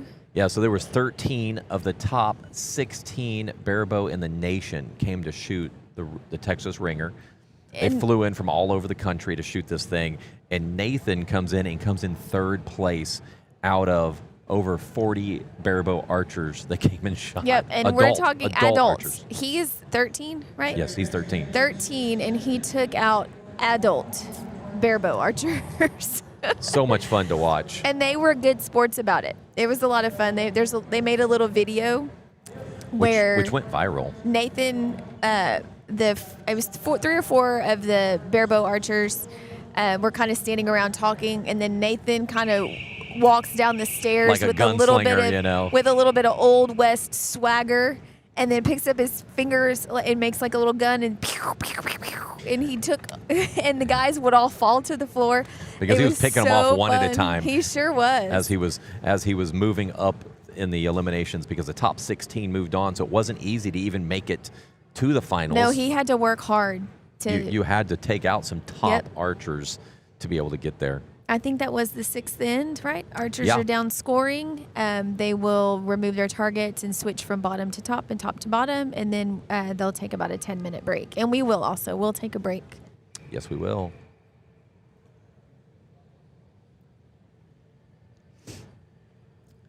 Again, we have a 1 o'clock line following this one for target, and then an 8 a.m. tomorrow.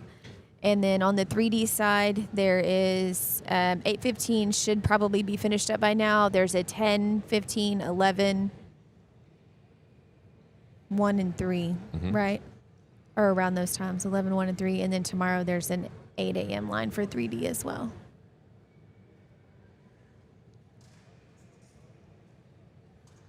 Yeah, we'll take a little break. We will stop this live feed after this one, and we'll start a new one for the 1 o'clock line. Yep. Right. We'll just time this. We'll just do where it runs our 10-minute screensaver. If you're new to archery, check out on all major podcast platforms, Carrie and I, on Raising an Archer. Raising an Archer. Our next episode is making the transition from outdoor to indoor. We're going to get that one out on the 15th. It's going to be a series. We have several things that we need to record. We'll get it done after this weekend. Yeah, we were going to try to get it done this week. That was just silly of us to think that we could get it done this week. It was to even think we could possibly There get was it so done. much going on getting ready for this tournament. Maybe we'll get Nathan to come visit with us after Yeah. he shoots.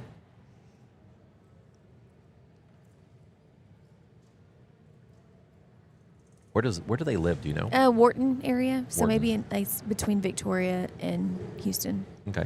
About halfway, I guess.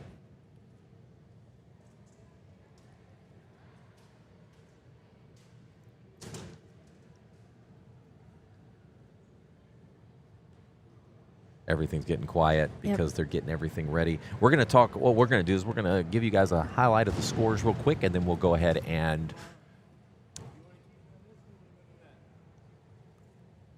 Let me tell him. keep her here. Derek. Thank you, Derek. Hey, Derek. We'll tell Derek that we're gonna keep her for the day. We're not gonna let you go. Okay. Something new, right? Something new. Yeah. Hey, Derek. We're going to keep her for the day. After here, she's going to go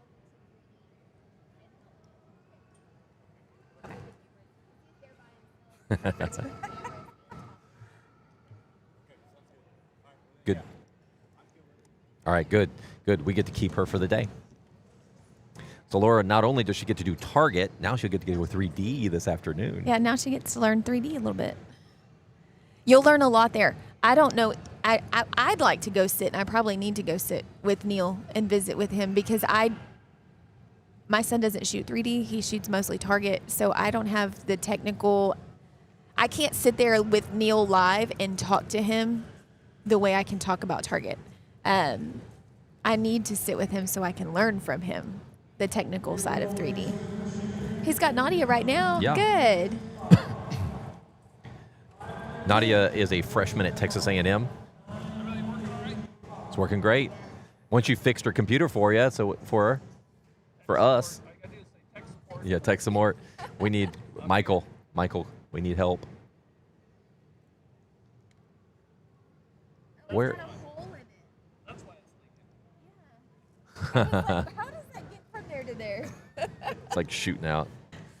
All right, archers will take about a 10-minute break, and so will we. And we will. We're gonna put you on a weight screen. Yeah, go ahead and jump over to the Houston Livestock Show exhibitors on Facebook.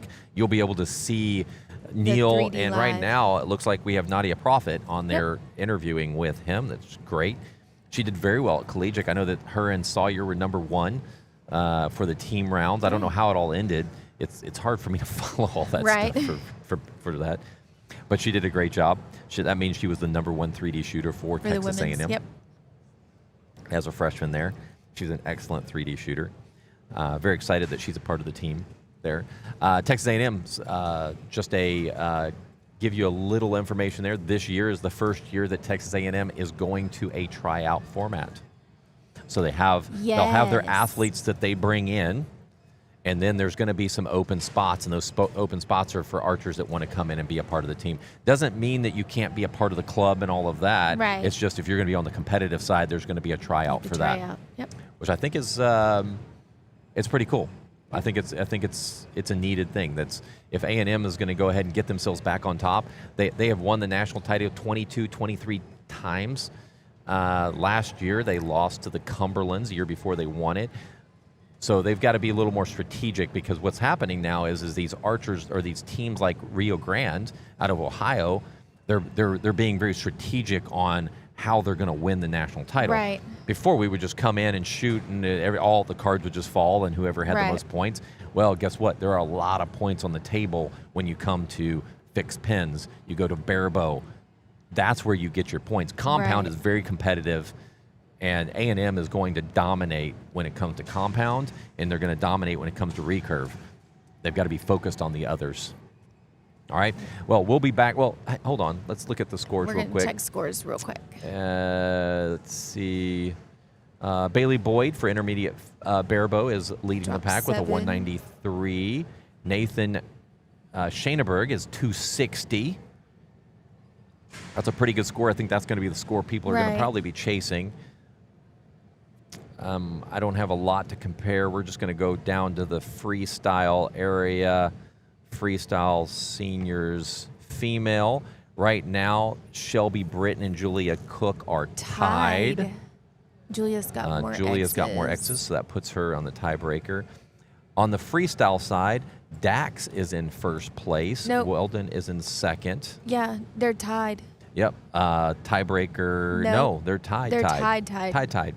And then let's Ada look down Malloy here. is just a couple of behind. Nash is also tied with them. Tied as well. It's gonna be good, guys. It's gonna be so good. So on tiebreakers, if I understand it right, they want to do a one-arrow shoot-off to make those placements. I think. Okay. I'm not sure how they're going to do that. We probably need to catch Derek. Let's see how it ends, and we'll talk to him. But we can talk to Derek just to see what his thoughts are on that. All right, so we're going to go ahead and go to a break. We'll see you in just about 5-10 minutes. Yes. We're driving downtown, foot pushed on the pedal. Move through songs we played together. Feel like we're on holiday. I got a feeling it's a good day. We're driving downtown, foot pushed on the pedal. Move through songs we played together.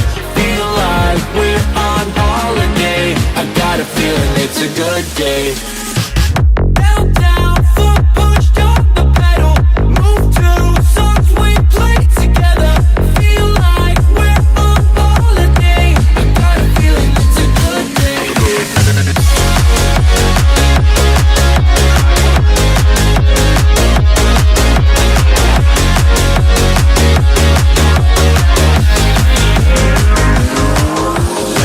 through the days, down memory lane, back to the times when our life was a breeze. Feel the freedom again, my mind was at ease. The sky was so blue when we rolled down the street. So, hey, I just wanna touch your vibe, I just wanna touch your vibe. Hey, I just want a good time, good time. We're driving downtown, foot pushed on the pedal, move through songs we played together. Feel like we're on holiday. I got a feeling it's a good day. We're driving downtown, foot pushed on the pedal, move through songs we played together. Feel like we're on holiday. I got a feeling it's a good day.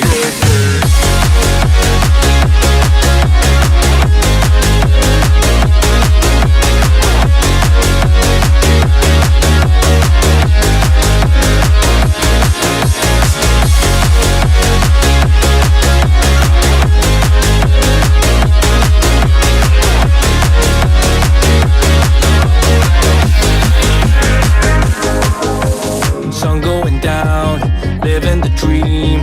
Everything's clear, but the lines are the freeway. Let's do it again, like back in the day. Nothing can stop us from living the feeling. Hey, I just wanna touch your vibe, I just wanna touch your vibe. Hey, I just want a good time, good time. Driving downtown, foot pushed on the pedal, move through songs we played together. Feel like we're on holiday. I got a feeling it's a good feeling. Downtown, foot pushed on the pedal, move through songs we played together. Feel like we're on holiday. I got a feeling it's a good day, good day.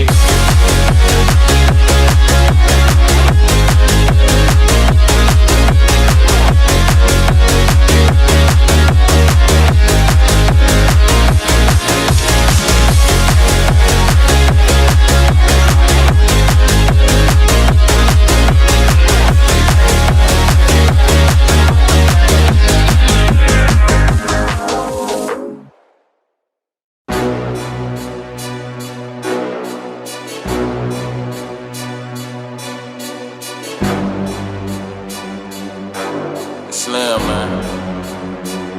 Yeah. I'm at a rap till tell them all just stand down to the cup goal and the stands clear.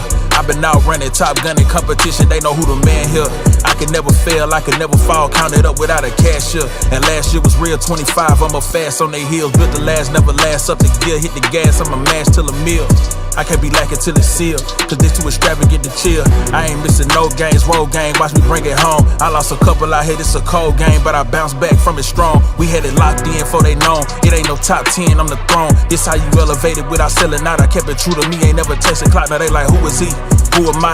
Never tired of running through a night. Breaking pressure if you knew or not, cause I can never settle for another spot. Up the level, I'ma make it hot, but I never sweat them. No, they wanna see a king down to his knees, please, I never let them. This is destiny and I rise every time. All of the odds I defy. They say the eyes never lie, but look in the mind, see the prize.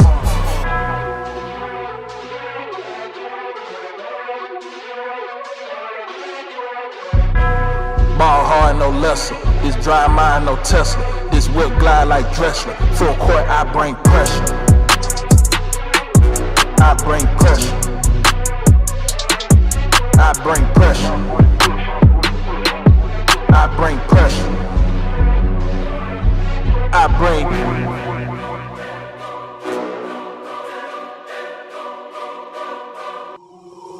Know that did it this big, I ain't show it like the rich did. Eating bread like the rich kids, sending headshots and getting gigs. I've been on the run for some months, you know I ain't stopping, they can see it. Vicious with the pen in they mid, could probably kill them all off the lid. This how the pastor act, you get no pass for that. Records my name in the books, you chasing the goal, probably give you a panic attack. Don't need no hand, I don't handling that. Look like they brought Mr. Innocent back. Yeah, I'm the one send them scrambling back. Don't got a thumbnail, I'm still on attack. Don't let them win in my head, I'm repeat so my focus, the camera can snap. We won't go back to no around me, boy, I got it. I need platters and napkins and laps. I got that dope, you gon' have to relapse. Who want this smoke? I put packs in the air. Rock out a show, had their hands in the air with my folks in the cut. It's a family affair. I understand why they doubted this line of profession. Don't have too many succeed, but I'm gon' come back with a diamond. You bring that pressure to me. Take my hand if you dare to stay. Feel the rush, take my breath away. If we fall, then we fall in flames. One more time, here we go again. Under the lights, we are transcending gravity. Pulse the rhythm like stars, we're never ending. We burn so bright, baby, the dawn is getting closer. Come near before it's over, we shine like supernovas. Under the lights, we are transcending gravity. Pulse the rhythm like stars, we're never ending. We burn so bright, baby, the dawn is getting closer. Come here before it's over, we shine like supernovas. Shine like supernovas.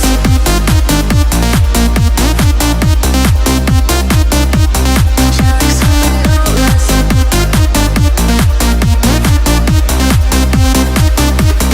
No way back, we can slow it down. Feel the heat as it pulls us out. On the edge, yeah, we touch the flames. Hold your breath and count to 10. Under the lights, we are transcending gravity. Pulse the rhythm like stars, we're never ending. We burn so bright, baby, the dawn is getting closer. Come here before it's over, we shine like supernovas. Shine like supernovas.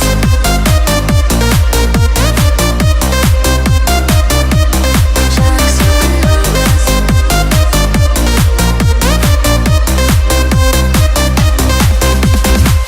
can feel the rise, hold on tight. I can feel the rise, hold on tight.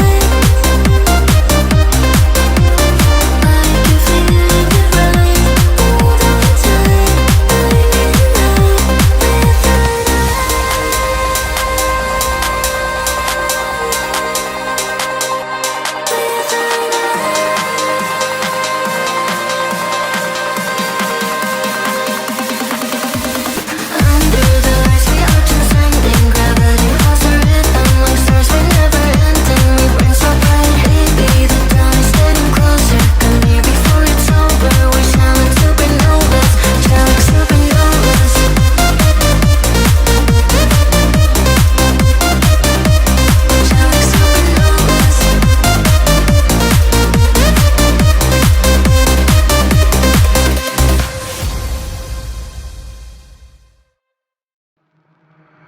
And the lights are out and you stumble in the dark. You kept pushing on, but then you went too far. When your ship has sailed and all your dreams are lost, everything is wrong, you feel like it's your fault. Just remember, I will be there for you, baby. Remember, there's nothing out there to get you, don't forget it. When life feels lemons, just call me. Just call me. Just call me.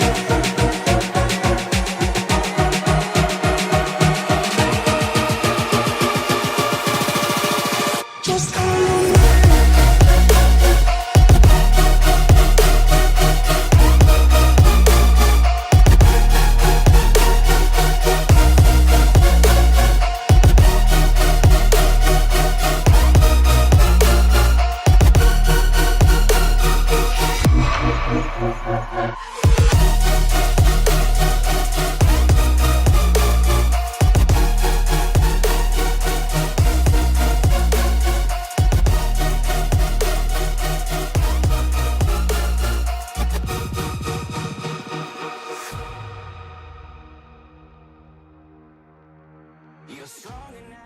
We're driving downtown, foot pushed on the pedal. Move through songs we played together. Feel like we're on holiday. I got a feeling it's a good day. We're driving downtown, foot pushed on the pedal. Move through songs we played together. Feel like we're on holiday. I got a feeling it's a good day. Downtown, foot pushed on the pedal.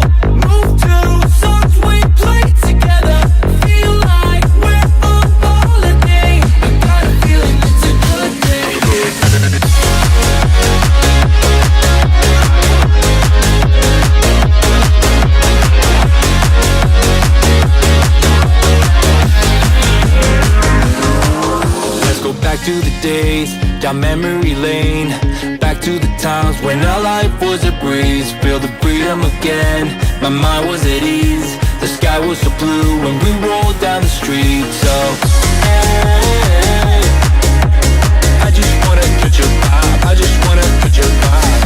Hey, I just want a good time, good time. We're driving downtown, foot pushed on the pedal, move through songs we played together.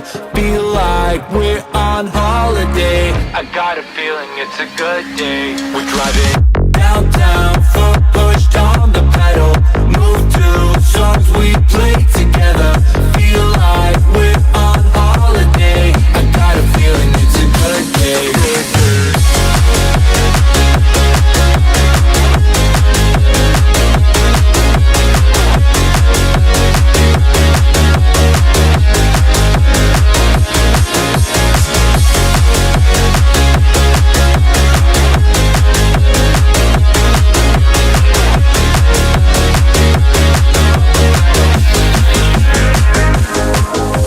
Sun going down, living the dream. Everything's clear, but the lines are the freeway. Let's do it again, like back in the day. Nothing can stop us from living the feeling. Hey, I just wanna touch your vibe, I just wanna touch your vibe. Hey, I just want a good time, good time. Driving downtown, foot pushed on the pedal, move through songs we played together. Feel like we're on holiday. I got a feeling it's a good day. Downtown, foot pushed on the pedal, move through songs we played together. Feel like we're on holiday. I got a feeling it's a good day, good day.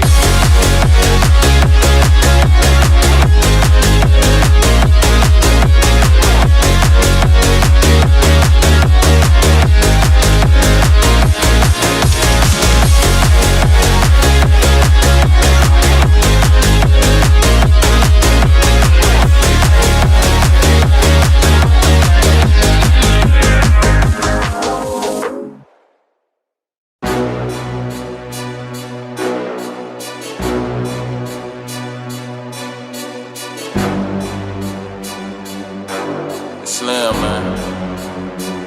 Yeah. I'm at a rap tip. Tell them all just stand down to the cup goal and the stands clear.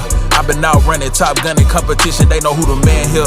I can never fail, I can never fall, counted up without a cashier. And last year was real 25, I'm a fast on they heels. Built the last, never last up the gear. Hit the gas, I'ma mash till a meal. I can't be lacking till it's sealed, cause this too extravagant to chill. I ain't missing no games, road game, watch me bring it home. I lost a couple out here, it's a cold game, but I bounced back from it strong. We had it locked in before they known. It ain't no top 10, I'm the throne. This how you elevated without selling out. I kept it true to me, ain't never testing clock. Now they like, who is he? Who am I? Never tired of running through a night. Bringing pressure if you knew or not, cause I can never settle for another spot. Up the level, I'ma make it hot, but I never sweat them. No, they wanna see a king down to his knees. Please, I never let them. This is destiny and I rise every time. All of the odds I defy. They say the eyes never lie. Well, look in the mind, see the prize.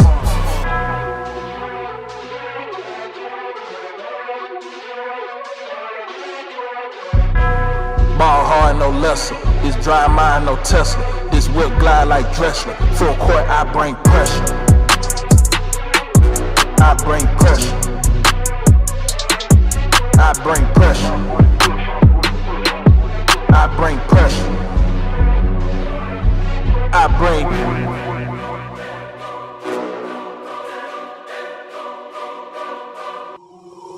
Know that did it this big, I ain't show it like the rich did. Eating bread like the rich kids, sending headshots and getting gigs. I've been on the run for some months, you know I ain't stopping, they can see it. Bitches with the pen in they mid, could probably kill them all off the lid. This how the pastor act, you get no pass for that. Records my name in the books, you chasing the goal, probably give you a panic attack. Don't need no hand, I don't handling that. Look like they brought Mr. Innocent back. Yeah, I'm the one send them scrambling back. Don't got a thumbnail, I'm still on attack. Don't let them win in my head, I'm repeat so my focus the camera can snap. We won't go back to no ramen, boy, I got it, I need platters and napkins and laps. I got that dope, you gon'. Hey, welcome back, everybody. We were, it just take a little bit of time to get through, to get everybody, getting everybody together. This is the second line, the second group on the 7th end. Waiting for our cameraman to come back, so I'm going to have to do this with my left hand.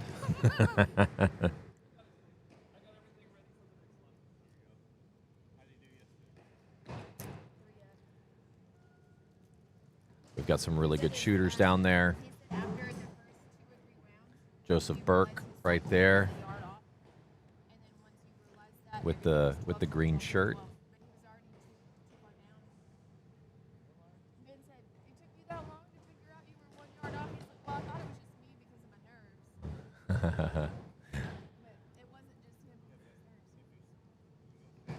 There we go.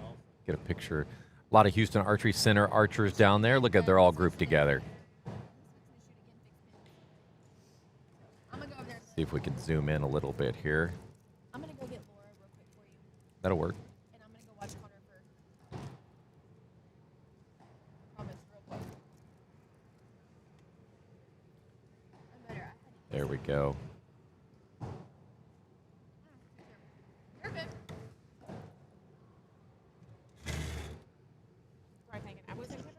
We were about to go. We were about to put out a posse to try to find you. No, it's no problem. I got, what are you doing? I don't know what I'm doing. I don't know what I'm doing, Laura. Laura's doing a great job.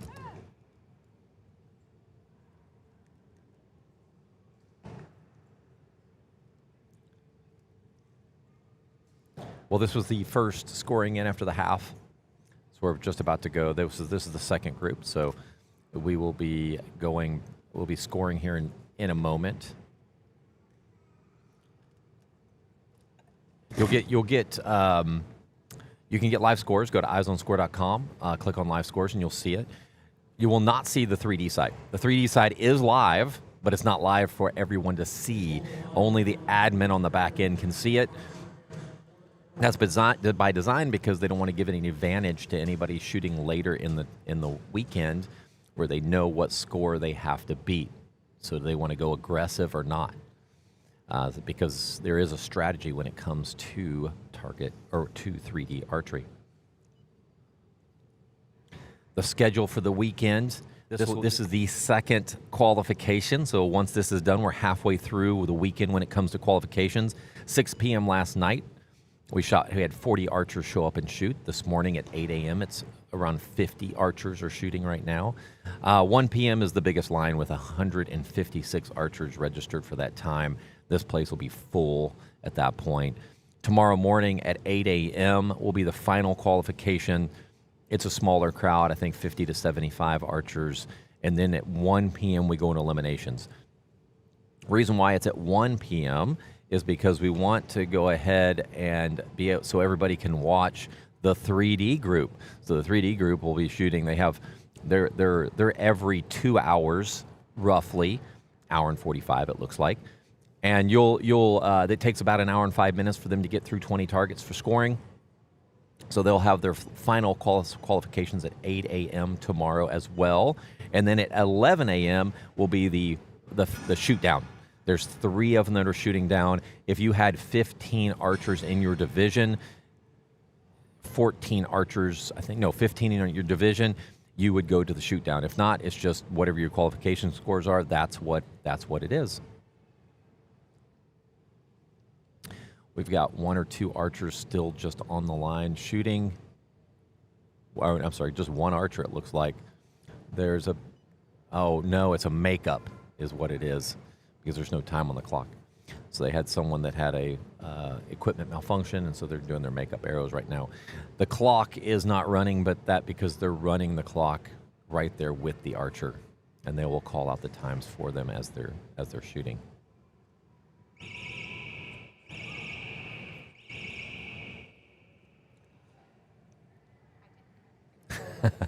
I didn't have control. Would it not work? No, it was like going over. Is that what is Which auto? camera? Which camera? I was on 2. I was on 3, but I had to take it off at 3 and put it on 2 because I couldn't control it. Let's see if 3. Oh, it's slow. Yeah, I had turned it down because I was trying to talk and do it at the same time. That's why.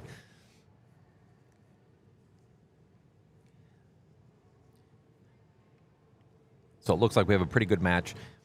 What I was mentioning earlier to everybody, if just to give you kind of an idea of what scores you have to shoot to get into the top 4. I don't have junior information because this is the first year that we've had juniors. We called them juniors last year, but it was juniors and intermediates that were mixed. They were together. They split those to intermediate and juniors. Last year, I would say, I'm just going to go off of intermediate scores because we had the older kids shooting in those divisions. Barabo Junior male was 335. If you shot above a 335, you made it into the Final Four. Barabo Junior females was 275.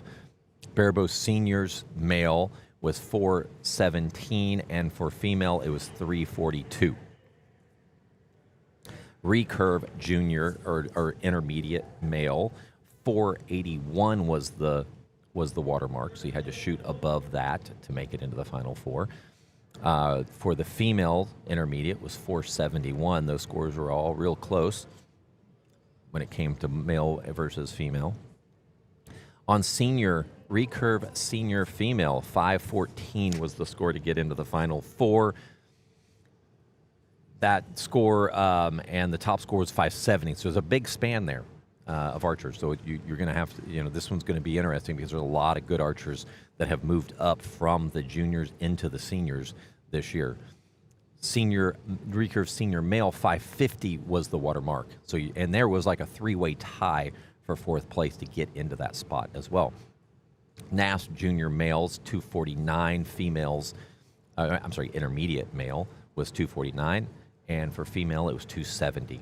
Senior NASP female was 353 and male was 401. That was the watermark. If you shot above that, you made it to the Final Four.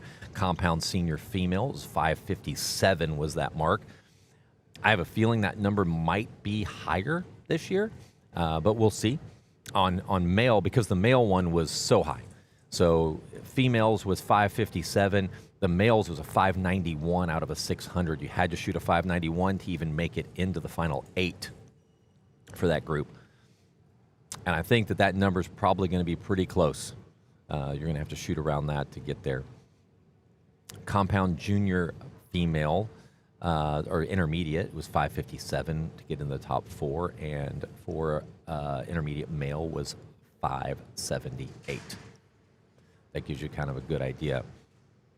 Even those intermediates were putting up some pretty good scores last year.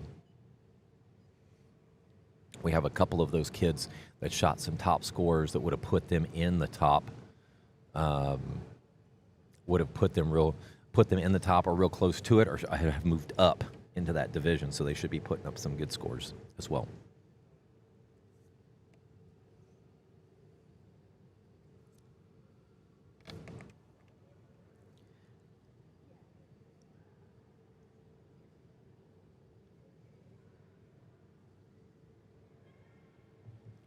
Let's take a look at the scores to see real quick. Let's see, 8 a.m. time.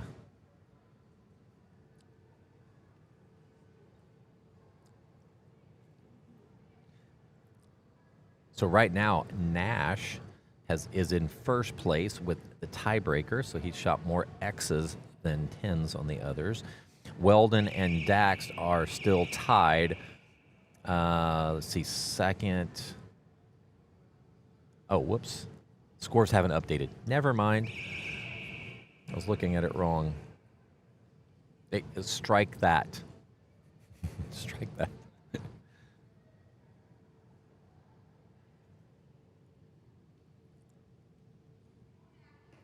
Okay, Weldon and Joseph Burke haven't updated yet. Dax is still showing in, there may be like a 3-way tie going on right now for that first place. So those kids have only dropped 3 points in the first 7 in, so halfway through. So they're on track to only drop about 6 points coming into this. So that tells you right there, that's there's 3, maybe 4 that are on track to stay within that 9-point drop point. So it is going to be a tight group. So if there's that many that are in the 290s for the males, that's going to tell you that we have a big group coming in this afternoon, and there's going to be some scores, some good scores. So it's going to be a tight. That's going to be the group to watch. Freestyle compound senior males. There's 51 in the division, and that is tough to get into that top 8 spots.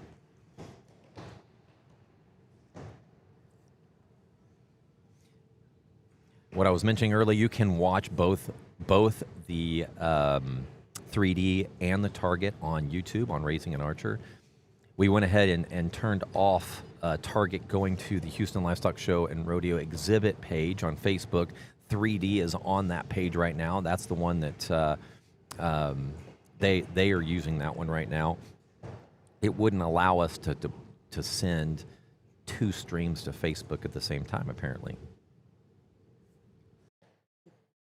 Lesson learned. We'll know for next time.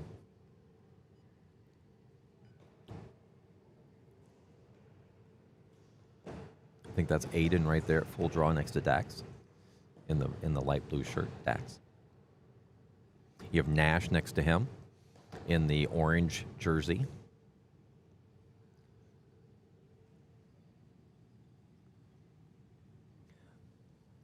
All 3 of those kids combined have dropped maybe 11 points between the 3 of them.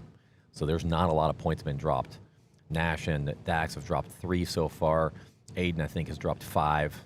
He's struggling to get that boda, that arrow that release to go off. Just trying to keep himself loose.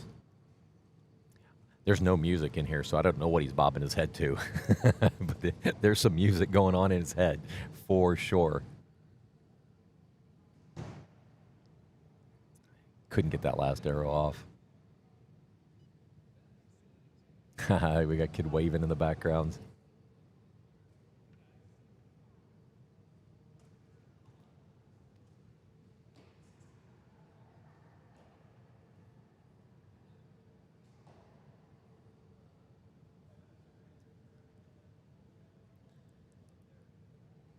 This is the fixed pin. I'm assuming she's shooting fixed pins because she doesn't have any stabilizers on her bow. Well, there's no sight on there either. I don't know what division she would be shooting in with no sights. It would have to be fixed pins. Joseph Burke shooting the American flag bow in the green. PSE put that bow out a few years ago. It's pretty cool.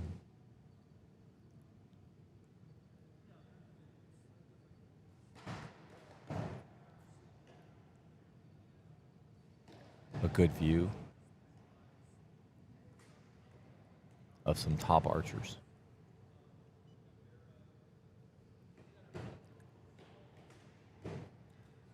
One thing's a little different about this tournament is that there is a ranching and wildlife committee member with 2 of them with every single bale. So they're doing the scoring. So they do the scoring on paper and on digital. So the archers just go down and help call the arrows out, and they go ahead and enter the scores.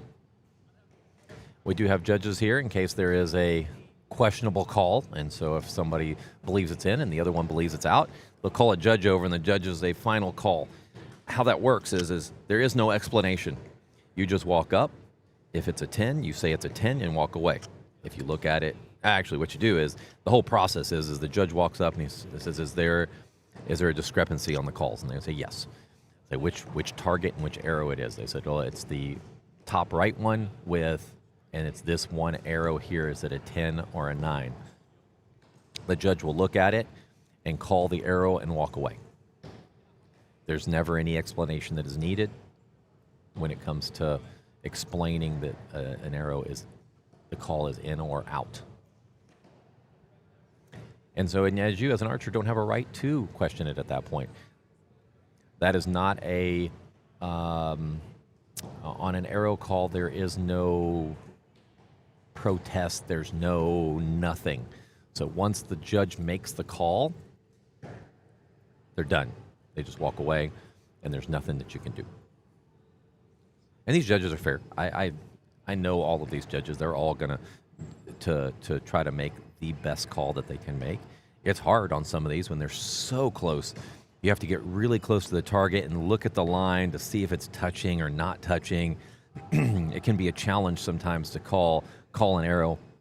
In my case, if I can't call it out, I call it in. That's how I do it. If I can look at it and it's clear that the line's touching, then I'm going to take that lower score. But if I have to look at it twice and go, man, I'm just not sure in my head, I call it in and move on.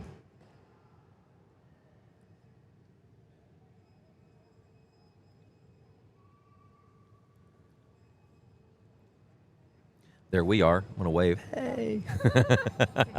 I just saw myself.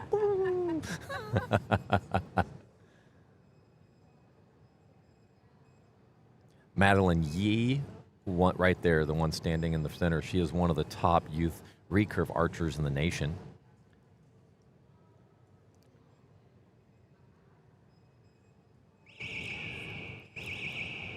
This tournament definitely brings out the top archers in the state and the state.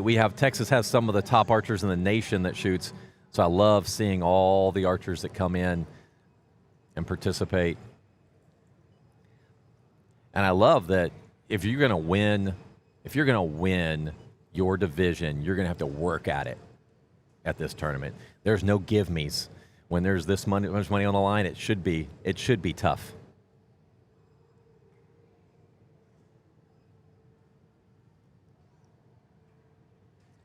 The 3D shoot, like I said, it's about an hour and 5 minutes. So they'll be stopping their feed here in about an hour. So if you want to watch some 3D action, we have Neil Cooley over there running that one. Go take a look. You can watch it on YouTube. You just have to look up the live feed for that one on Raising an Archer, or you can go over to the Houston Livestock Show exhibit, and it's live there as well.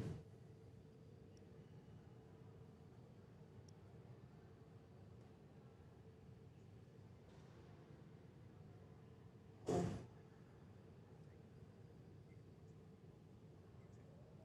going to take a look and make sure everything is working.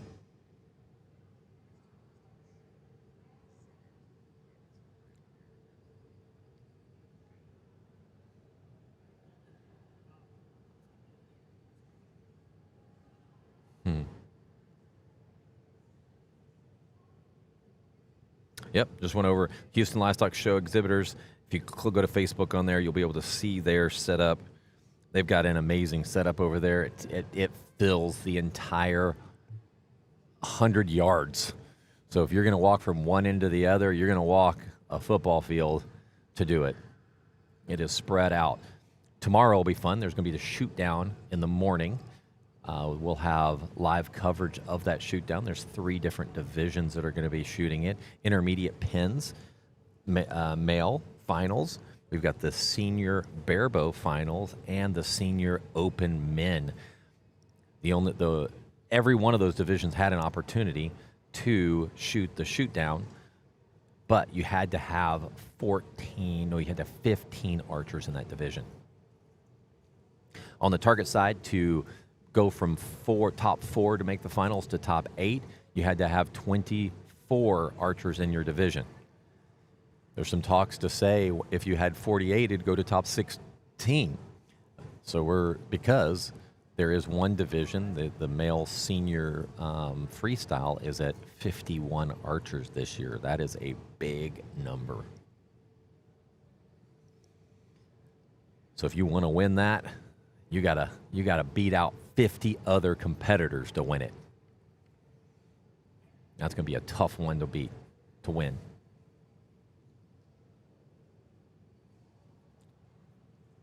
Let's see how the scores are looking. I'm keeping an eye on the freestyle men just because that one's the biggest and most competitive one.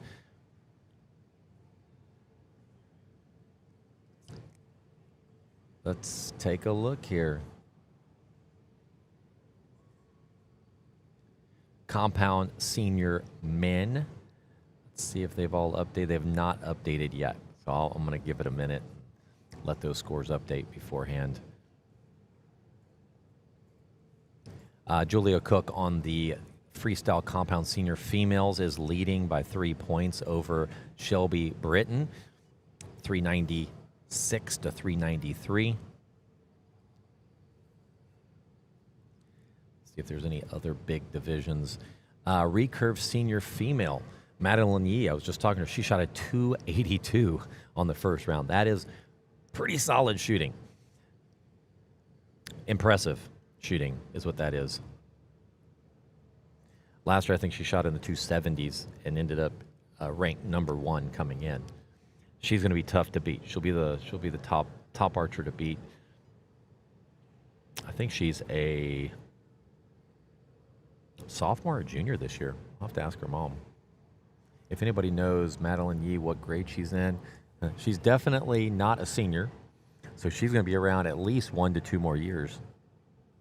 And I think she's just going to get stronger and stronger as an archer.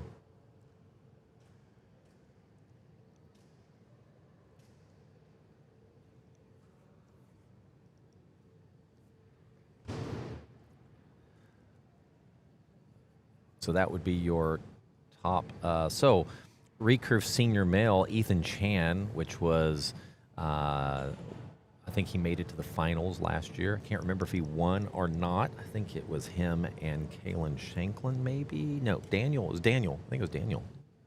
I don't know. I'm getting them all mixed up. I think Nathan won it last year. He shot a 293. It's pretty solid shooting.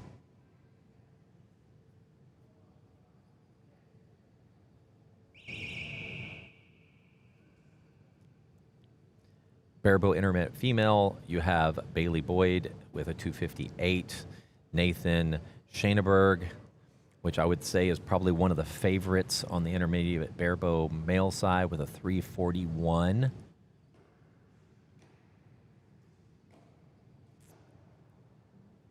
Let's see if the scores have updated.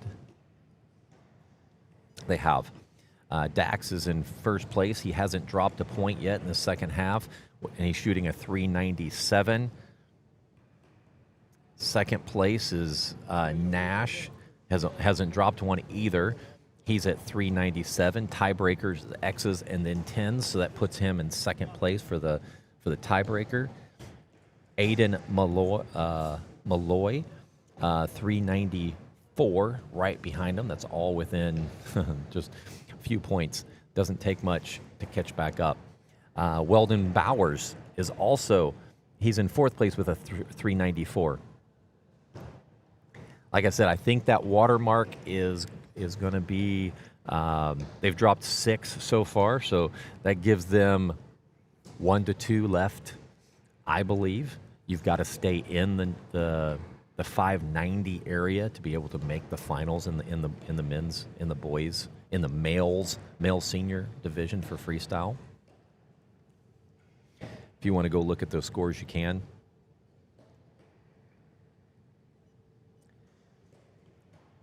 And Dax is an excellent elimination round shooter when it comes to head-to-head. I've seen Dax, doesn't matter if he's in 8th place or whatever, he's coming in to win. And he's a tough competitor to beat. So if he comes in ranked really high, he's going to be one of my favorites coming in, because I know that he can put up some scores when it comes to head-to-head.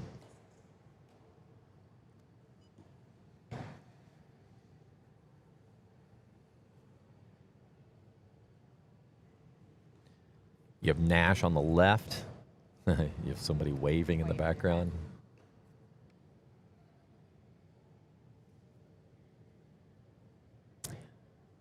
I believe that's Aiden or Weldon. I don't know. I think that's Aiden there in the tan. And then Dax in the blue.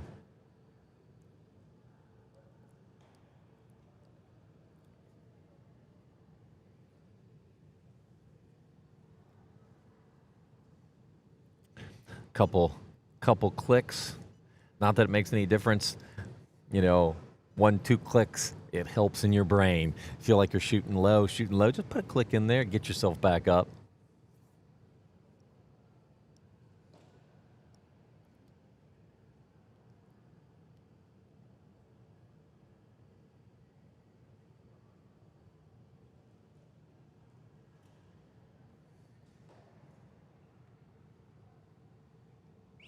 All right.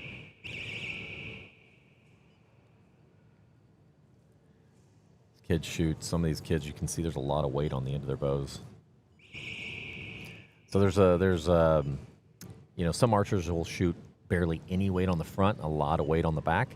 Then there's some archers that will just run a lot of weight in general. There's a thinking when it comes to stabilization on target archery. Some people try to set a balanced bow. A balanced bow is not necessarily the best setup when it comes to target archery. When you draw back and that bow doesn't want to go forward and doesn't want to go backwards, you lose your pressure in your bow hand.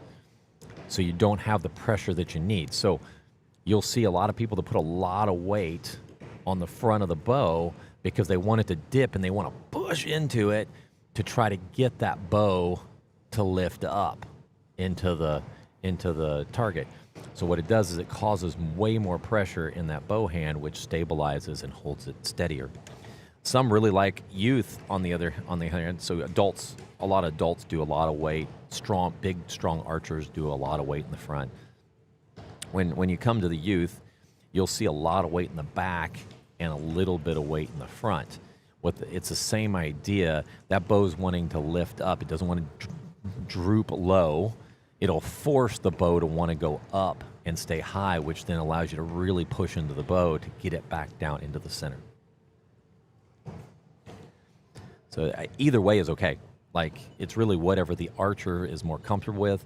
But in my opinion, you'll want a lot of weight in the front or you want a lot of weight in the back. One or the other. You don't want a stable bow. You don't want a bow that you can lift up and it just balances. It doesn't keep you honest. It doesn't let you put the pressure into the bow that you would need to be able to sustain 5 perfect arrows. All right, welcome back, Carrie. All right, I'm back.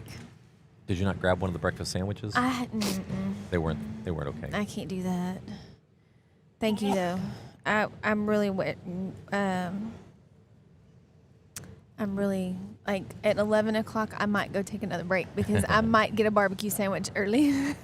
Are they over there? When are they getting over I there? imagine by 11 or 12, but I might go bat my pretty green eyes out and be like, "Can you help a sister out? I'm a little bat hungry." those little eyes at you, Adam.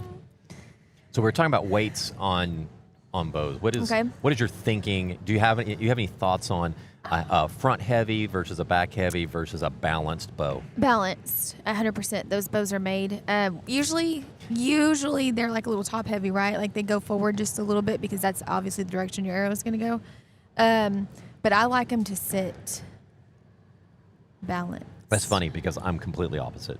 Really? Yeah, and I was just explaining to everybody that for me, I want a bow to be front heavy or back heavy because it forces the archer to push into the bow. Especially for youth archers. That's good. Because they can get lazy. I like the reasoning behind that. Yeah. I just know when I do shoot my compound bow, which is not very often, I like it more balanced. And Connor, I believe Connor likes his balanced also. We'll have to ask him. But now that you've mentioned that, I wonder if we weighted it in the back a little bit more, if it would force him to push. So I've noticed most when it comes to youth, I get the best results with way more weight in the back. And the reason is when you get a little tired, the bow wants to droop a little bit. Right. When it's back heavy, it's pulling it up. Forward, pulling up. So all they have to do is as it droops, they just push into it a little more and it just comes right up. Yeah, that makes sense. A big, strong archer. I mean, Connor doesn't run a lot of weight anyway on his bow. I think he's got maybe, 3 or 4 in the front max. And then so that would put like 12 in the back. Maybe. Yeah. You know what I mean? I could be a little bit off on that. Yeah. He could be running 2 and then 8 in the back or something We'll like have to that. ask him. That'll be interesting because Yeah, I he doesn't run very Connor's much one weight of- at all. He's one of the top archers coming in, youth archers. So I'd be curious on what his thoughts were. I'll have to ask us some others. I know that a stronger archer, they like to have a little more front heavy bow. I think front heavy is for a youth is tough because they'll start lifting that left shoulder if it's front heavy. If it's back heavy, it allows them to stay strong in the shot and keep pushing. So we put a lot of weight on the back. I used to set everything up balanced, kind of like you. Yeah. And the more you worked with the youth, the more I That's noticed a good. that I the mean, back I've never. weight- I guess to me, I don't know any different. Yeah. Other than, Connor will be like, man, today I can't get it to sit still. I'm going to put some weight on it. You know what I mean? Like, I know from his experience, what he tells me, Mom, I had to add weight today. I just couldn't get it to sit where I wanted it to sit.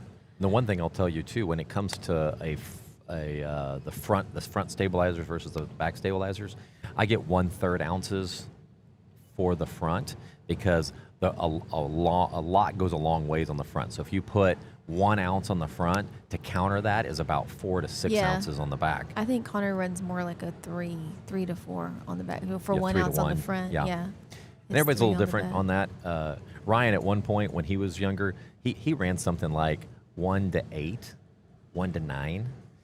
So but he only ran 1 to 2 ounces on the front. That's it. Right. And he would run, 15 to 20 ounces on the back. On the back. And Jesse Broadwater was one of the ones back in the day I would watch everybody come in with all this weight on the front of the bow, and Jesse would show up with like 2 ounces on the front. Yeah, I do definitely try to keep it lighter especially for the littler younger kids. And like I said, everybody has their own opinion on that. I've just noticed that if an archer has, if you can't put too much weight on it because they lift their shoulder because the bow gets too heavy. Right, and then they compensate with muscle instead of the bone on bone. Yeah. I was pretty anal with Ryan back in the day when he was younger. I built a bow that was as light as possible, and I would weigh that thing constantly. Anytime we added something, and I wanted that bow to stay under 8 pounds, and I was like really trying to. I work wonder it. what his weight. I wonder what Connor's weighs now. And that was with stabilizers Right. and everything. And then as he got stronger, we would add. Now we're going to keep it at 9 pounds. So he get a new bow, we would strip it down and start adding weight to it slowly until we got to that weight, because they get used to the weight of the bow too. So not only the stabilization has to feel a certain way, but the Right. actual weight of the bow needs to stay real close to that weight as well. And we used to document everything. He was growing so fast, so every couple weeks I would do a wingspan check and I'd put it in my Yeah. phone, because what would happen is all of a sudden he'd be shooting really bad. I can't figure out what's going on, and then we would notice that his draw length was Usually short. they grew. But you Yep. don't see it. Kids are No. sneaky. They're sneaky about it. They'll start moving their feet. They'll start tucking their shoulder. Right. And you can't see it under their shirt that they're tucking so much. They start compensating. Yep. Ooh, So excuse me. if you go off of, is the elbow in line with the arrow, it works for adults because adults just kind of, they're not as, they're not growing. So once you get set up, you're set up. But as kids grow slowly, they start to bring the shoulder and bring the shoulder and bring the shoulder, and you just don't see that. And so their back, they know that back arrow, that back elbow needs to be in line, so they keep it in line because that's what makes it easier to shoot.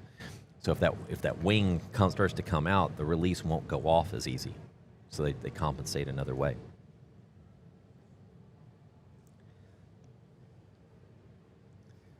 All right, let's take a look at what these scores are.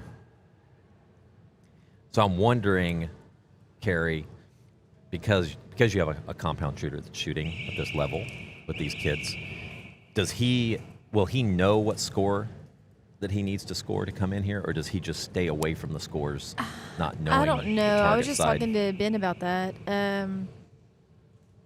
I don't know if he'll look or not. I think if he does, it's not. He knows the caliber of kids that he's shooting against because he shoots with them all the time. So he knows what he knows that it's going to take. What it's going to take. Yeah, he knows it's almost going to take a clean target. Which clean, when we say clean, means like You can't drop a 9. And I think this target is harder to shoot. I know that Dax, I know Nash, they can shoot 300s. Right. And they're shooting 297s. Connor, I'm wondering if they're dropping them on Connor last week at practice was, and I know practice versus in a tournament situation is 100% totally different, and Connor knows this too. But he was at Texas Archery last week practice. He was clean, and then he shot 2 clean rounds at practice back to back this week. So I mean, he's confident in his equipment and in himself. But, you know, when you come into a tournament competition, you can't expect. There's nerves.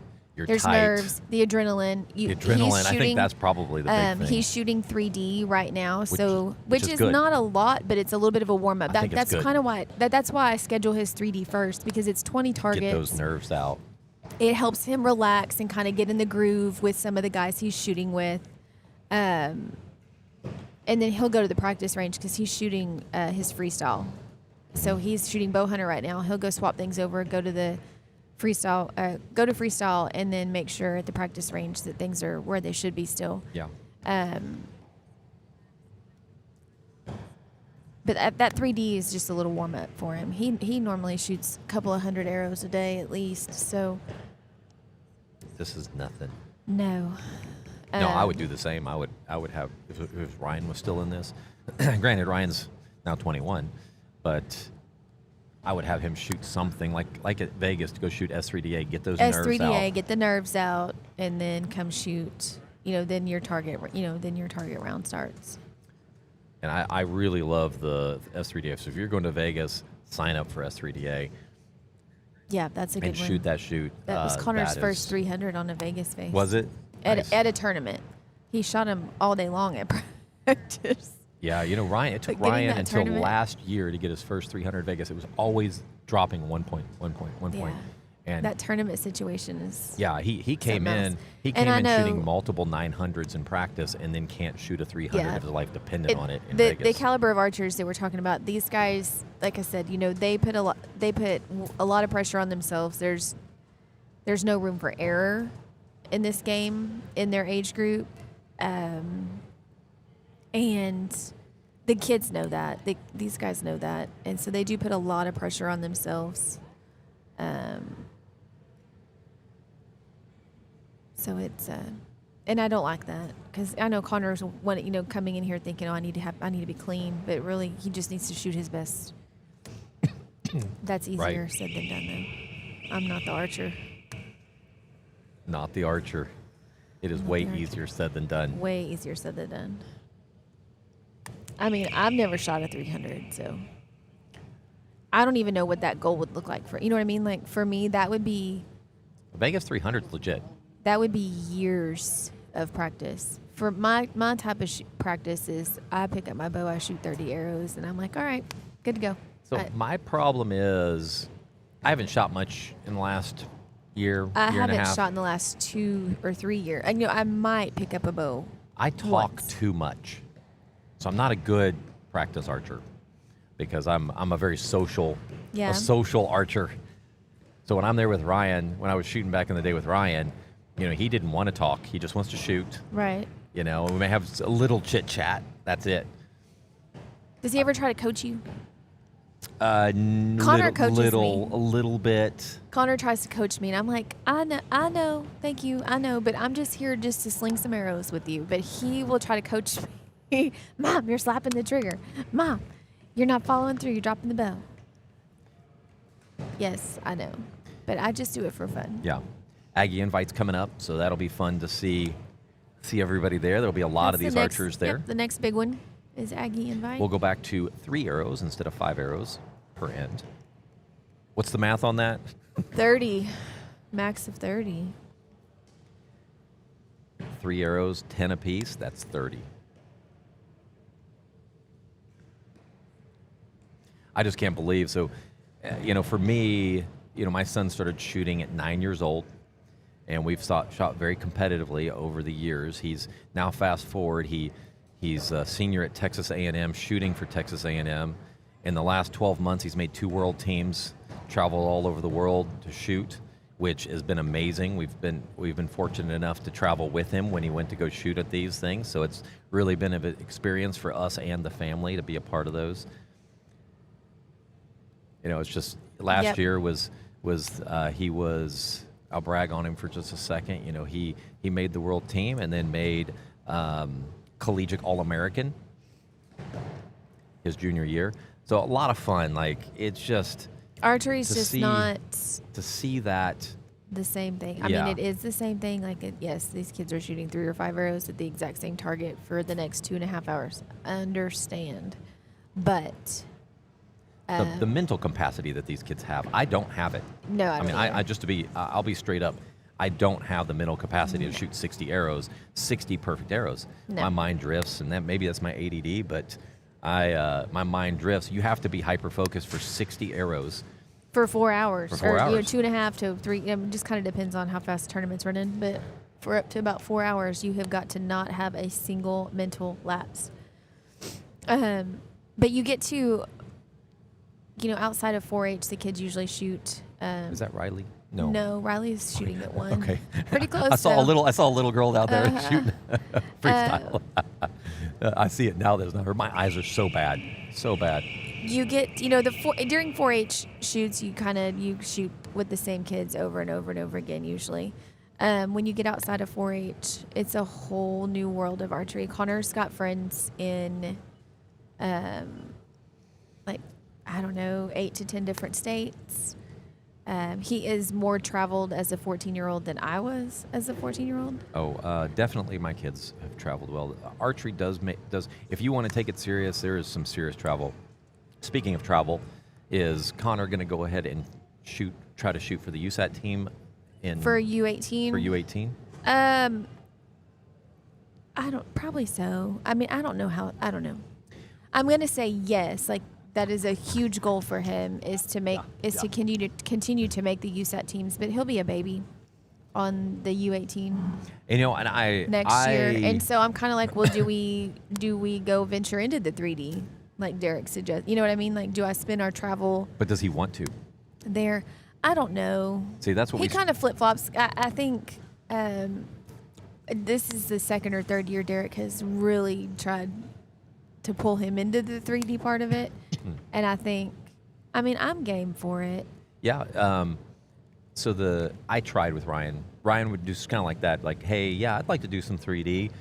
And then when it really came down to it, like, which one do you want to choose? It was target. Well, for sure, because to me, I feel like, well, again, archery is boring to somebody who just has to watch this over and over and over again and just see 3 arrows, go pull, 3 arrows, go pull.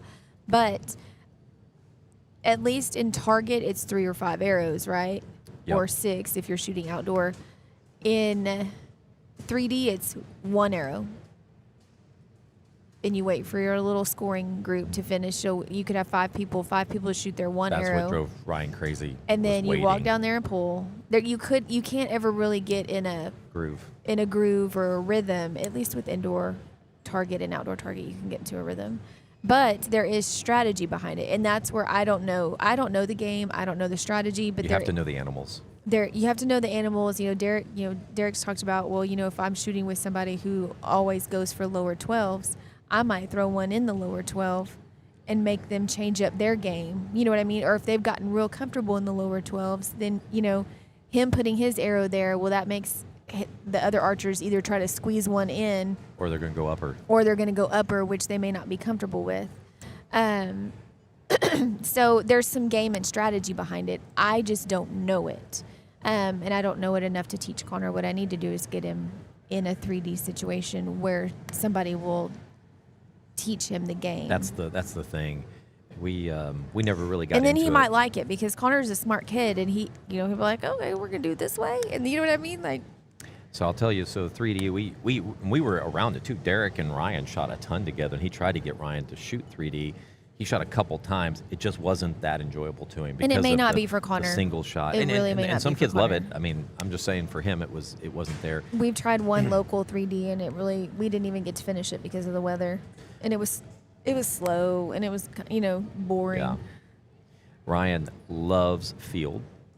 So See, field, and Connor might like that too. We've never I shot think field. he would like it. So Ryan fell in love with field, and there's a huge so I say it's huge. So USA Archery, Ryan's made 2 world teams for field, and for USA, day 1 is unknown up to 50 meters. Day 2 Right. is known known. up to 55. What that means is that you have to be able to guess. I'm going to call it guessing. It's not guessing. Ryan had a pro take him under his wing and teach him how to judge distance on a field target, because there's 4 different There's target faces, sizes, and they overlap. and the further away they get bigger, the bigger the target face but they gets. overlap, and that's a challenge because from 40 meters, let's just say from 40 meters, the one target and the other target, when you're not comparing them side by side, they look the They same. look the same, yeah. So you have to be able to figure out what that distance is. Field would be neat too because it's elevation. You use your third axis. And if Connor ever wants to do it, Ryan's the guy to talk to. So Ryan can judge. He can judge distance within a half a meter. Very That's reliably. awesome. Very That's reliably. awesome. His unknown scores usually are higher than his known scores, because he's more confident in what that distance is. When you Right. walk up and it's known, it's what they tell you It's what known. they tell you it is. Yeah. What it is. And you have to learn to cut distance because of your degrees, or Right. add distance depending Right. on the degree, because you're shooting way uphill or way downhill. way down, So yeah. you have to actually judge your cuts as well, so that you don't drop any major points. Right. What end are we on?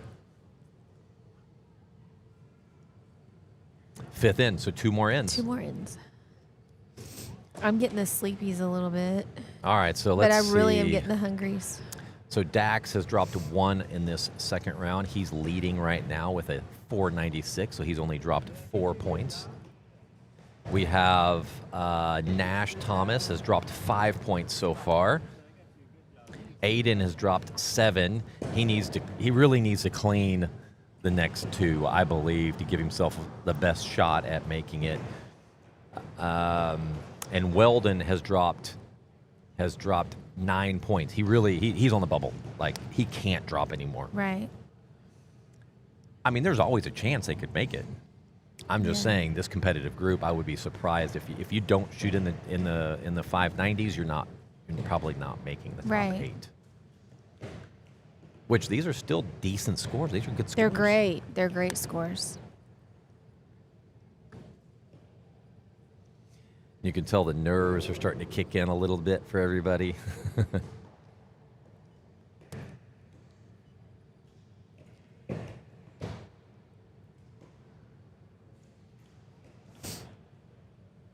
Senior female has it really shrunk from last year. We need to get more females. I think we just need to shooting. grow. Yeah, we just need to grow that. this sport a little bit more. The senior age group is from freshmen to seniors in high school, so a lot of things fall into play. It's club volleyball season. It's select softball season. So we lose a lot of kids. We lose a lot of archery kids to Freshman year, we lose a lot of kids. other sports. Yeah, I mean, even Connor has. Even Connor has ventured out into golf a little bit. At first we just decided we were going to play it as a mental break in the summertime, and just to get out there and do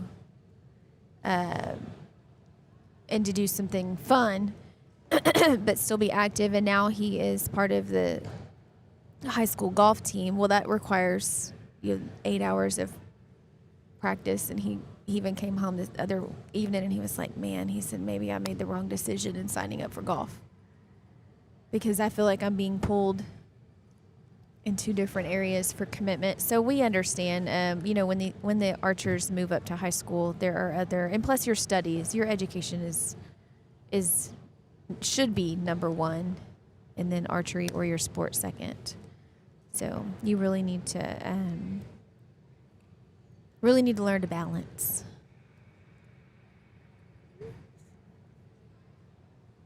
There's a good shot of Dex.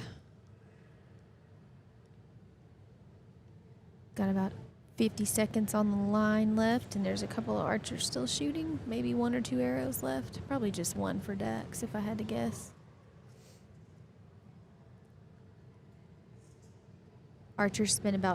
Compound archers spin anywhere, I would say like 10 to 18 seconds. An 18-second shot is a pretty long shot for a pretty long hold for a compound archer.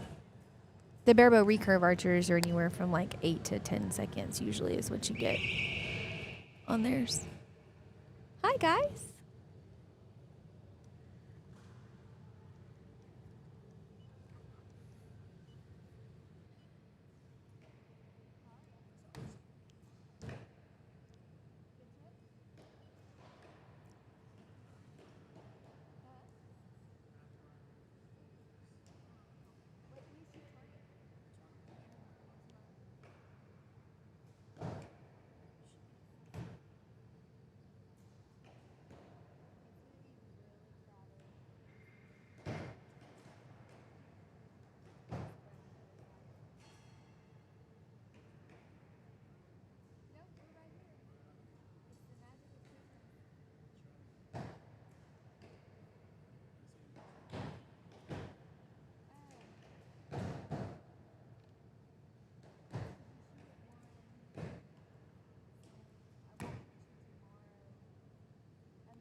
All right, I'm back. Sorry, guys. I had one of my kids. We play it probably multiple sounds parts. like I have 30 or 40 kids.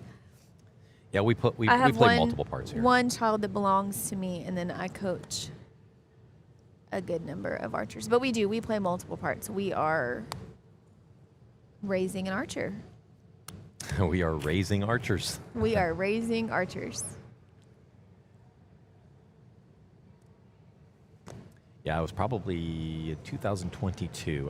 I wanted to start a podcast, and just coming up with, okay, what does it look like? What is the name? I think the name was the hardest thing to come up with, and when I was thinking through it, I had different ideas. There was no AI back then that I could go, give me some names. Give me some ideas. Some ideas, and it hit me that I wrote down what is my what was it? What do they call it? Your business statement, your mission mission statement. That's what I'm looking for.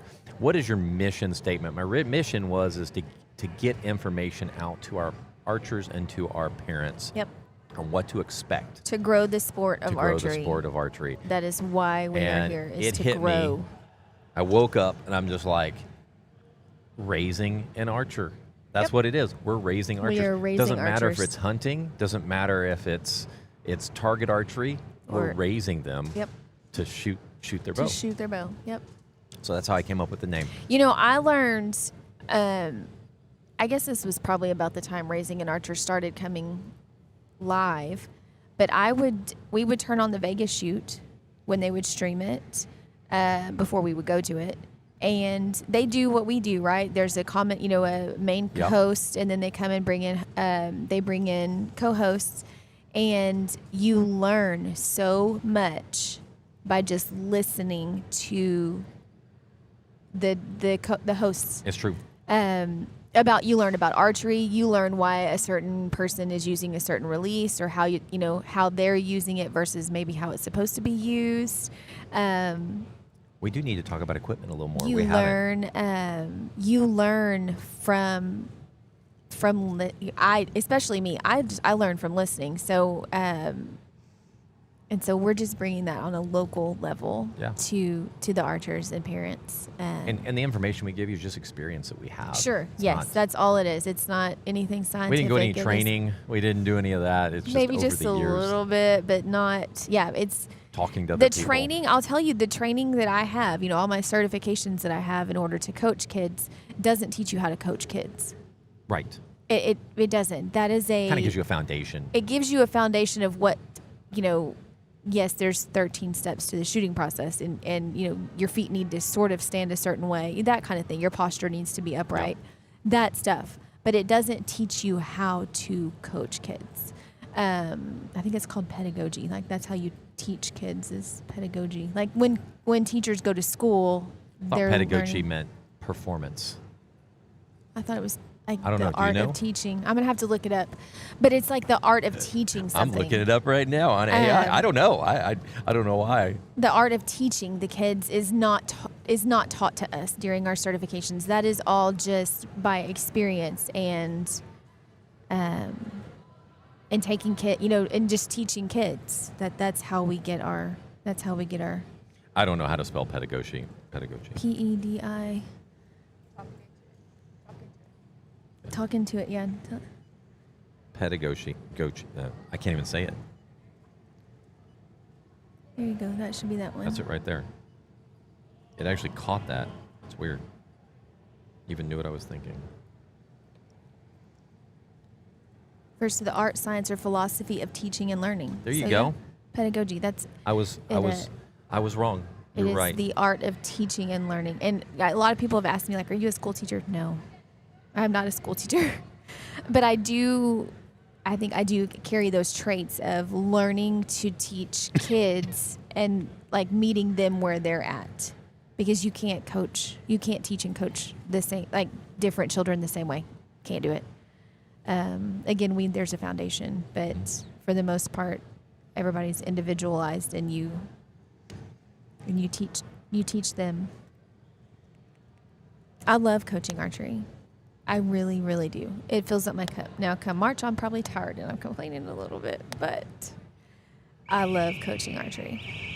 I enjoy the coaching. I enjoy being a part of the team. That's what I enjoy. I enjoy going to competitions and helping our youth. I'm the same. Like, I want to grow this sport. If I could get archery in our area, if I could get archery in the school system, I would do it. If I could start a collegiate team in our area, because we do have a university and a junior college, and I know a lot of our youth stay in our area. It has to be the reason why we can't help. You could say, "Oh, why don't you get it started?" Because it has to be in college. It has to be a student-run organization. Right. I would love, and again, like this. The schools, I would love to get an archery in schools program going, where archery would be a PE class.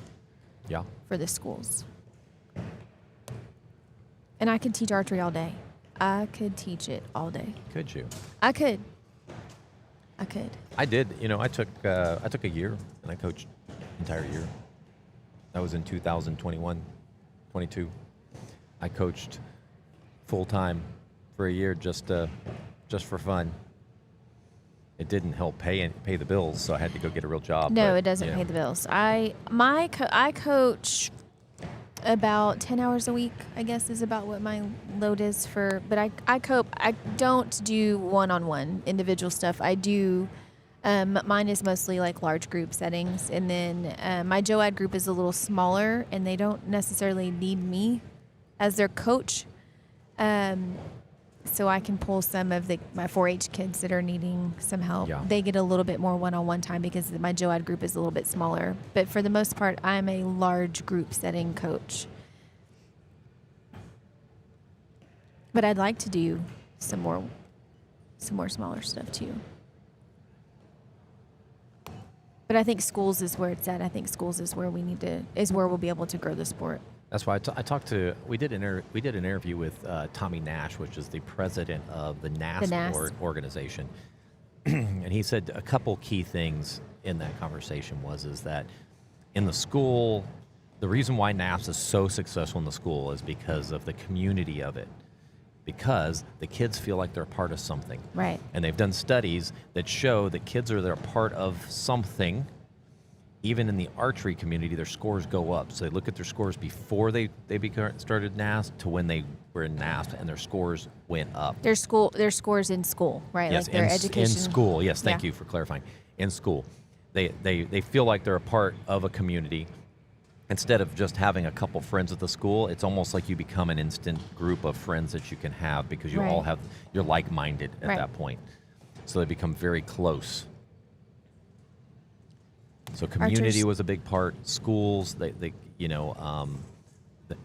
I think even throughout like the depression rates when they went down, kids need to feel like they're a part of something.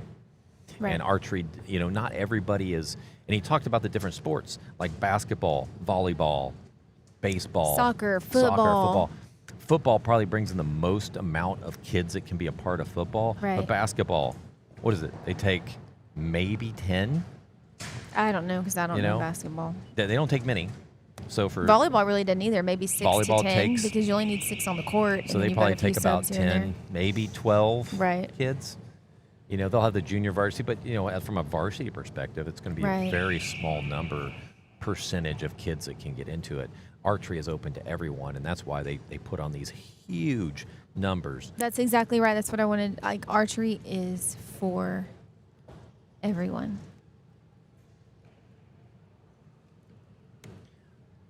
Let's look up.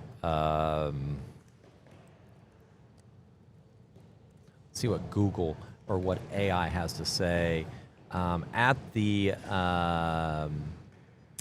let's see, National Archery Tournaments vary each year and for tournament location. For example, 18,000 archers, almost 19,000 archers were pre-registered for the national tournament season. In 2025, Western National Tournament. Western Nationals, that's not the big one, was almost 3,000 archers. And what we're talking about, NASP is National Archery in Schools program is what that means. And they shoot the Genesis bow with Genesis arrows. So it's not open to like the bare bow, recurve, compounders, but it's still a great way to become part of archery and a good beginner spot. NASP is ginormous. Like when they're putting up numbers of 18,000 pre-registered Right. kids, like what on earth? We don't even have that many shooting in like the Vegas shoot. There's only about 5,000 registered archers. With adults and everybody, yeah. Yeah. This is just, NASP is just kids. 18,000 across. It's very popular in the East Coast, right? Like, or Mid-Eastern, Kentucky, Tennessee. So the schools provide a lot of the equipment. They supply the travel. So there's, that's the problem with what we're here looking at is like these kids are shooting on the open class side, they're shooting $3,000 to $5,000 bows, Right. setups. That's everything. And we are bow, self-funded. Equipment, yes. It is a self-funded adventure. But NASP is it. NASP could be, the schools could fund Yeah. it. We got sidetracked earlier. We were talking about shooting USAT, Oh, yeah, USA yeah. USAT. Mm-hmm. So Ellie and I didn't finish my thought. We had thought with Ryan, we ended up skipping like, oh, this is his first year. We're not going to do it this year. We'll do it next year. I think that put him behind. And I'm nervous about that. And because I'm nervous it about that. took him time to get in the group because it's a whole different nerves when you show up and there's 800 archers there. Right. And they pump them through. Right. And these So- fields are. Maybe we don't shoot the full USAT season next year. Maybe we shoot one or two, and then we filter in some 3D pro-ams just so we can get our feet wet in that. That's exactly what I was thinking. We're looking at the full USAT is 4 locations plus outdoor JOAD nationals and indoor. Indoors easy because there's Right. one right in our Right, in backwoods. College Station, yep. In Texas, we have the indoor one. Nationals. I'm not sure where Nationals is. Nebraska, Is it Lincoln, Nebraska. That's Mhm. right. That's right. What we looked at the schedule, so we like going to Gator Cup. That's Gator where I Cup's want to go easy. because it's Florida. It's Florida. It's nice. It's cool. We've done that one several times. It's going to be a new location, I believe, this year coming up. They built an Easton Foundation shooting center there, didn't they? In Florida? So they have a shooting center, but Okay. but that center, I think they sold the land and they moved they're moving somewhere okay. else. That's what was the word. That was the word on the street last year. And then Buckeye. So Buckeye and Joad Nationals are within driving distance. Oh, yeah. And they're usually within a week of each other too, Yeah. right? So this year I think it's Buckeye and then Joad Nationals. So we're thinking about hitting Buckeye, hitting Joad. So we're going to just shoot a couple of them this year, just to get her get her used to the USAT series. Right. She shot like last year. We had her shoot up and shot Gator Cup. We shot Joad Nationals. So she's not coming in completely green. Right. But what I want to do is get her to where she's comfortable, where she can, potentially come in, put her in a position where she can make the USAT team early. Right. The archers here just finished up their last end of the morning line. What time is it? It's 11 o'clock.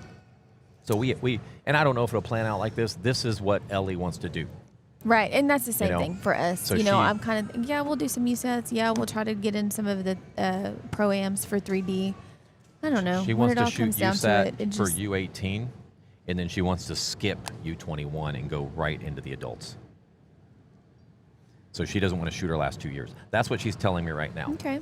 Because she says she's not going to be ready. If she can't compete at the adults at that age, then she's not going to Right. be she's not going to be ready for what she wants to, where she wants to be.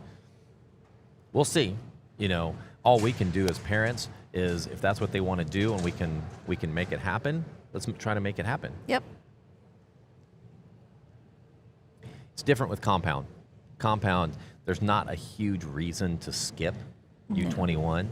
The reason to skip U21 for recurve is that you if you're wanting to eventually try to go for the Olympics, you need to get there as soon as possible. Yeah. You got to get yourself there because there's not that many Brady Ellisons that can continue to shoot at older age and still survive. No, there's not. Because you can't afford it. Right. You got to have a day job. You gotta have a day job. Your kids are gonna Yeah. start. Brady's got a couple of kids, so he's still shooting right now for sure. But we know life, right? We know life. Like if you can't make it, in my mind, if you can't make the Olympics in your, late teens, early 20s, and you have maybe one more shot at it, then you're done. Yeah. Or she needs to get married to a sugar daddy that There lets we her go. just keep working. Yeah.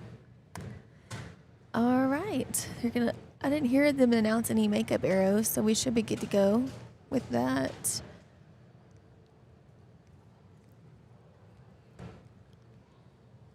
Laura, did you have fun? I did. Good. Thank you. And then what time do we need her over at 3D? You said 3, right? When does she need to go to 3D? I'm looking. Oh, okay. Like 1:15 is when they start. Okay. I'll take you over there and introduce you to them. We'll do that in just a moment. I wanted to see the final scores before we hop off. They have Especially not. Dax and Weldon and Yeah. Nash. I want to see Aiden. where they all fall. It's getting cold in here again. It is. I brought a sweatshirt.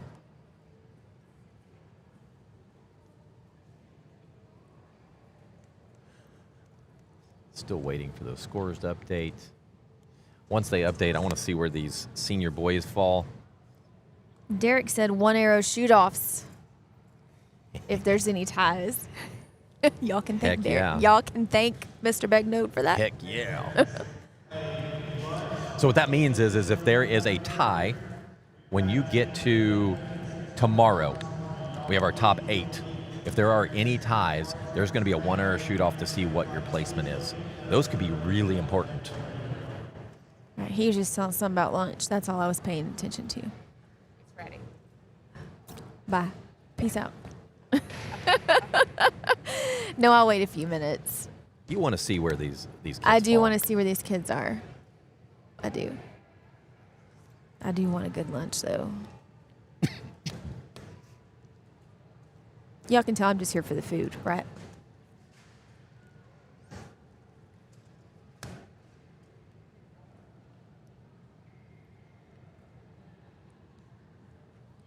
Was that fixed? Yeah. Oh. Okay.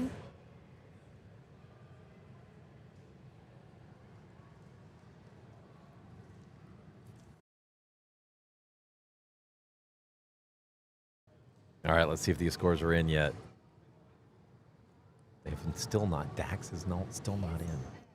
We probably need to. I don't know if that thing needs to be charged or their iPad needs to be charged or refreshed or turned off and I don't know, something, because his is always so So slow. what I think happens is I think he's the last one that gets entered, and so if you enter it in and not hit confirm, it doesn't update Oh, okay.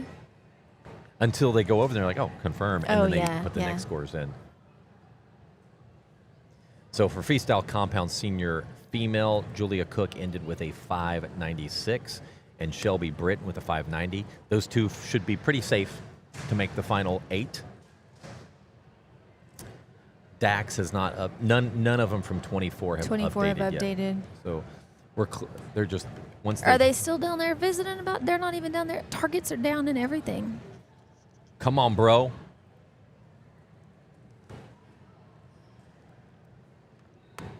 We're dying to know. We need to know. Oh, there we go. It's updated. So Nash ended up coming. He shot a 595. Down 5. Down 6. Down 15. Okay. Yeah. So Dax dropped 2 on that last end, which moved him from first to second. To That's how close That's these how kids close are. it is, He yep. dropped 2 points on the last end, and it dropped him from first to second. Nash Okay. shot a perfect score on that last end, and he dropped 2, and that's all it took. Perfect. Even That's a though good shooting. even though Nash only shot 22 X's and Dax shot 30, it's off a score Score first, first, and then then X's, X's. then 10s. Yep. So- Okay. Looks like everybody is target faces down, which means there's no makeup arrows. So And so far there's 3 kids in the top 90, so and 590 as of right now. So we have the big group this afternoon, so that will tell us where it's going to fall. I know we have another group tomorrow as well, but we'll have a really good idea of where everybody's where at. everybody's Yep. at. All Good right, shooting, sir. Nash, You ready? for getting that top score there. That's a tight group. You want to put us on camera, Laura? There we go, There we Laura. go, Hey, look. good job, Good job. Laura. Good job. All right, this concludes the 8 a.m. line. We'll be back at 1 p.m. for a full house. We have about 152 archers. That is a full house. It's going to be full. We're going to play the trivia. We're going to have have it all set. lots We have it all ready to go. Yep, we're going to have lots of live coverage for them, and we'll see you guys at the next target.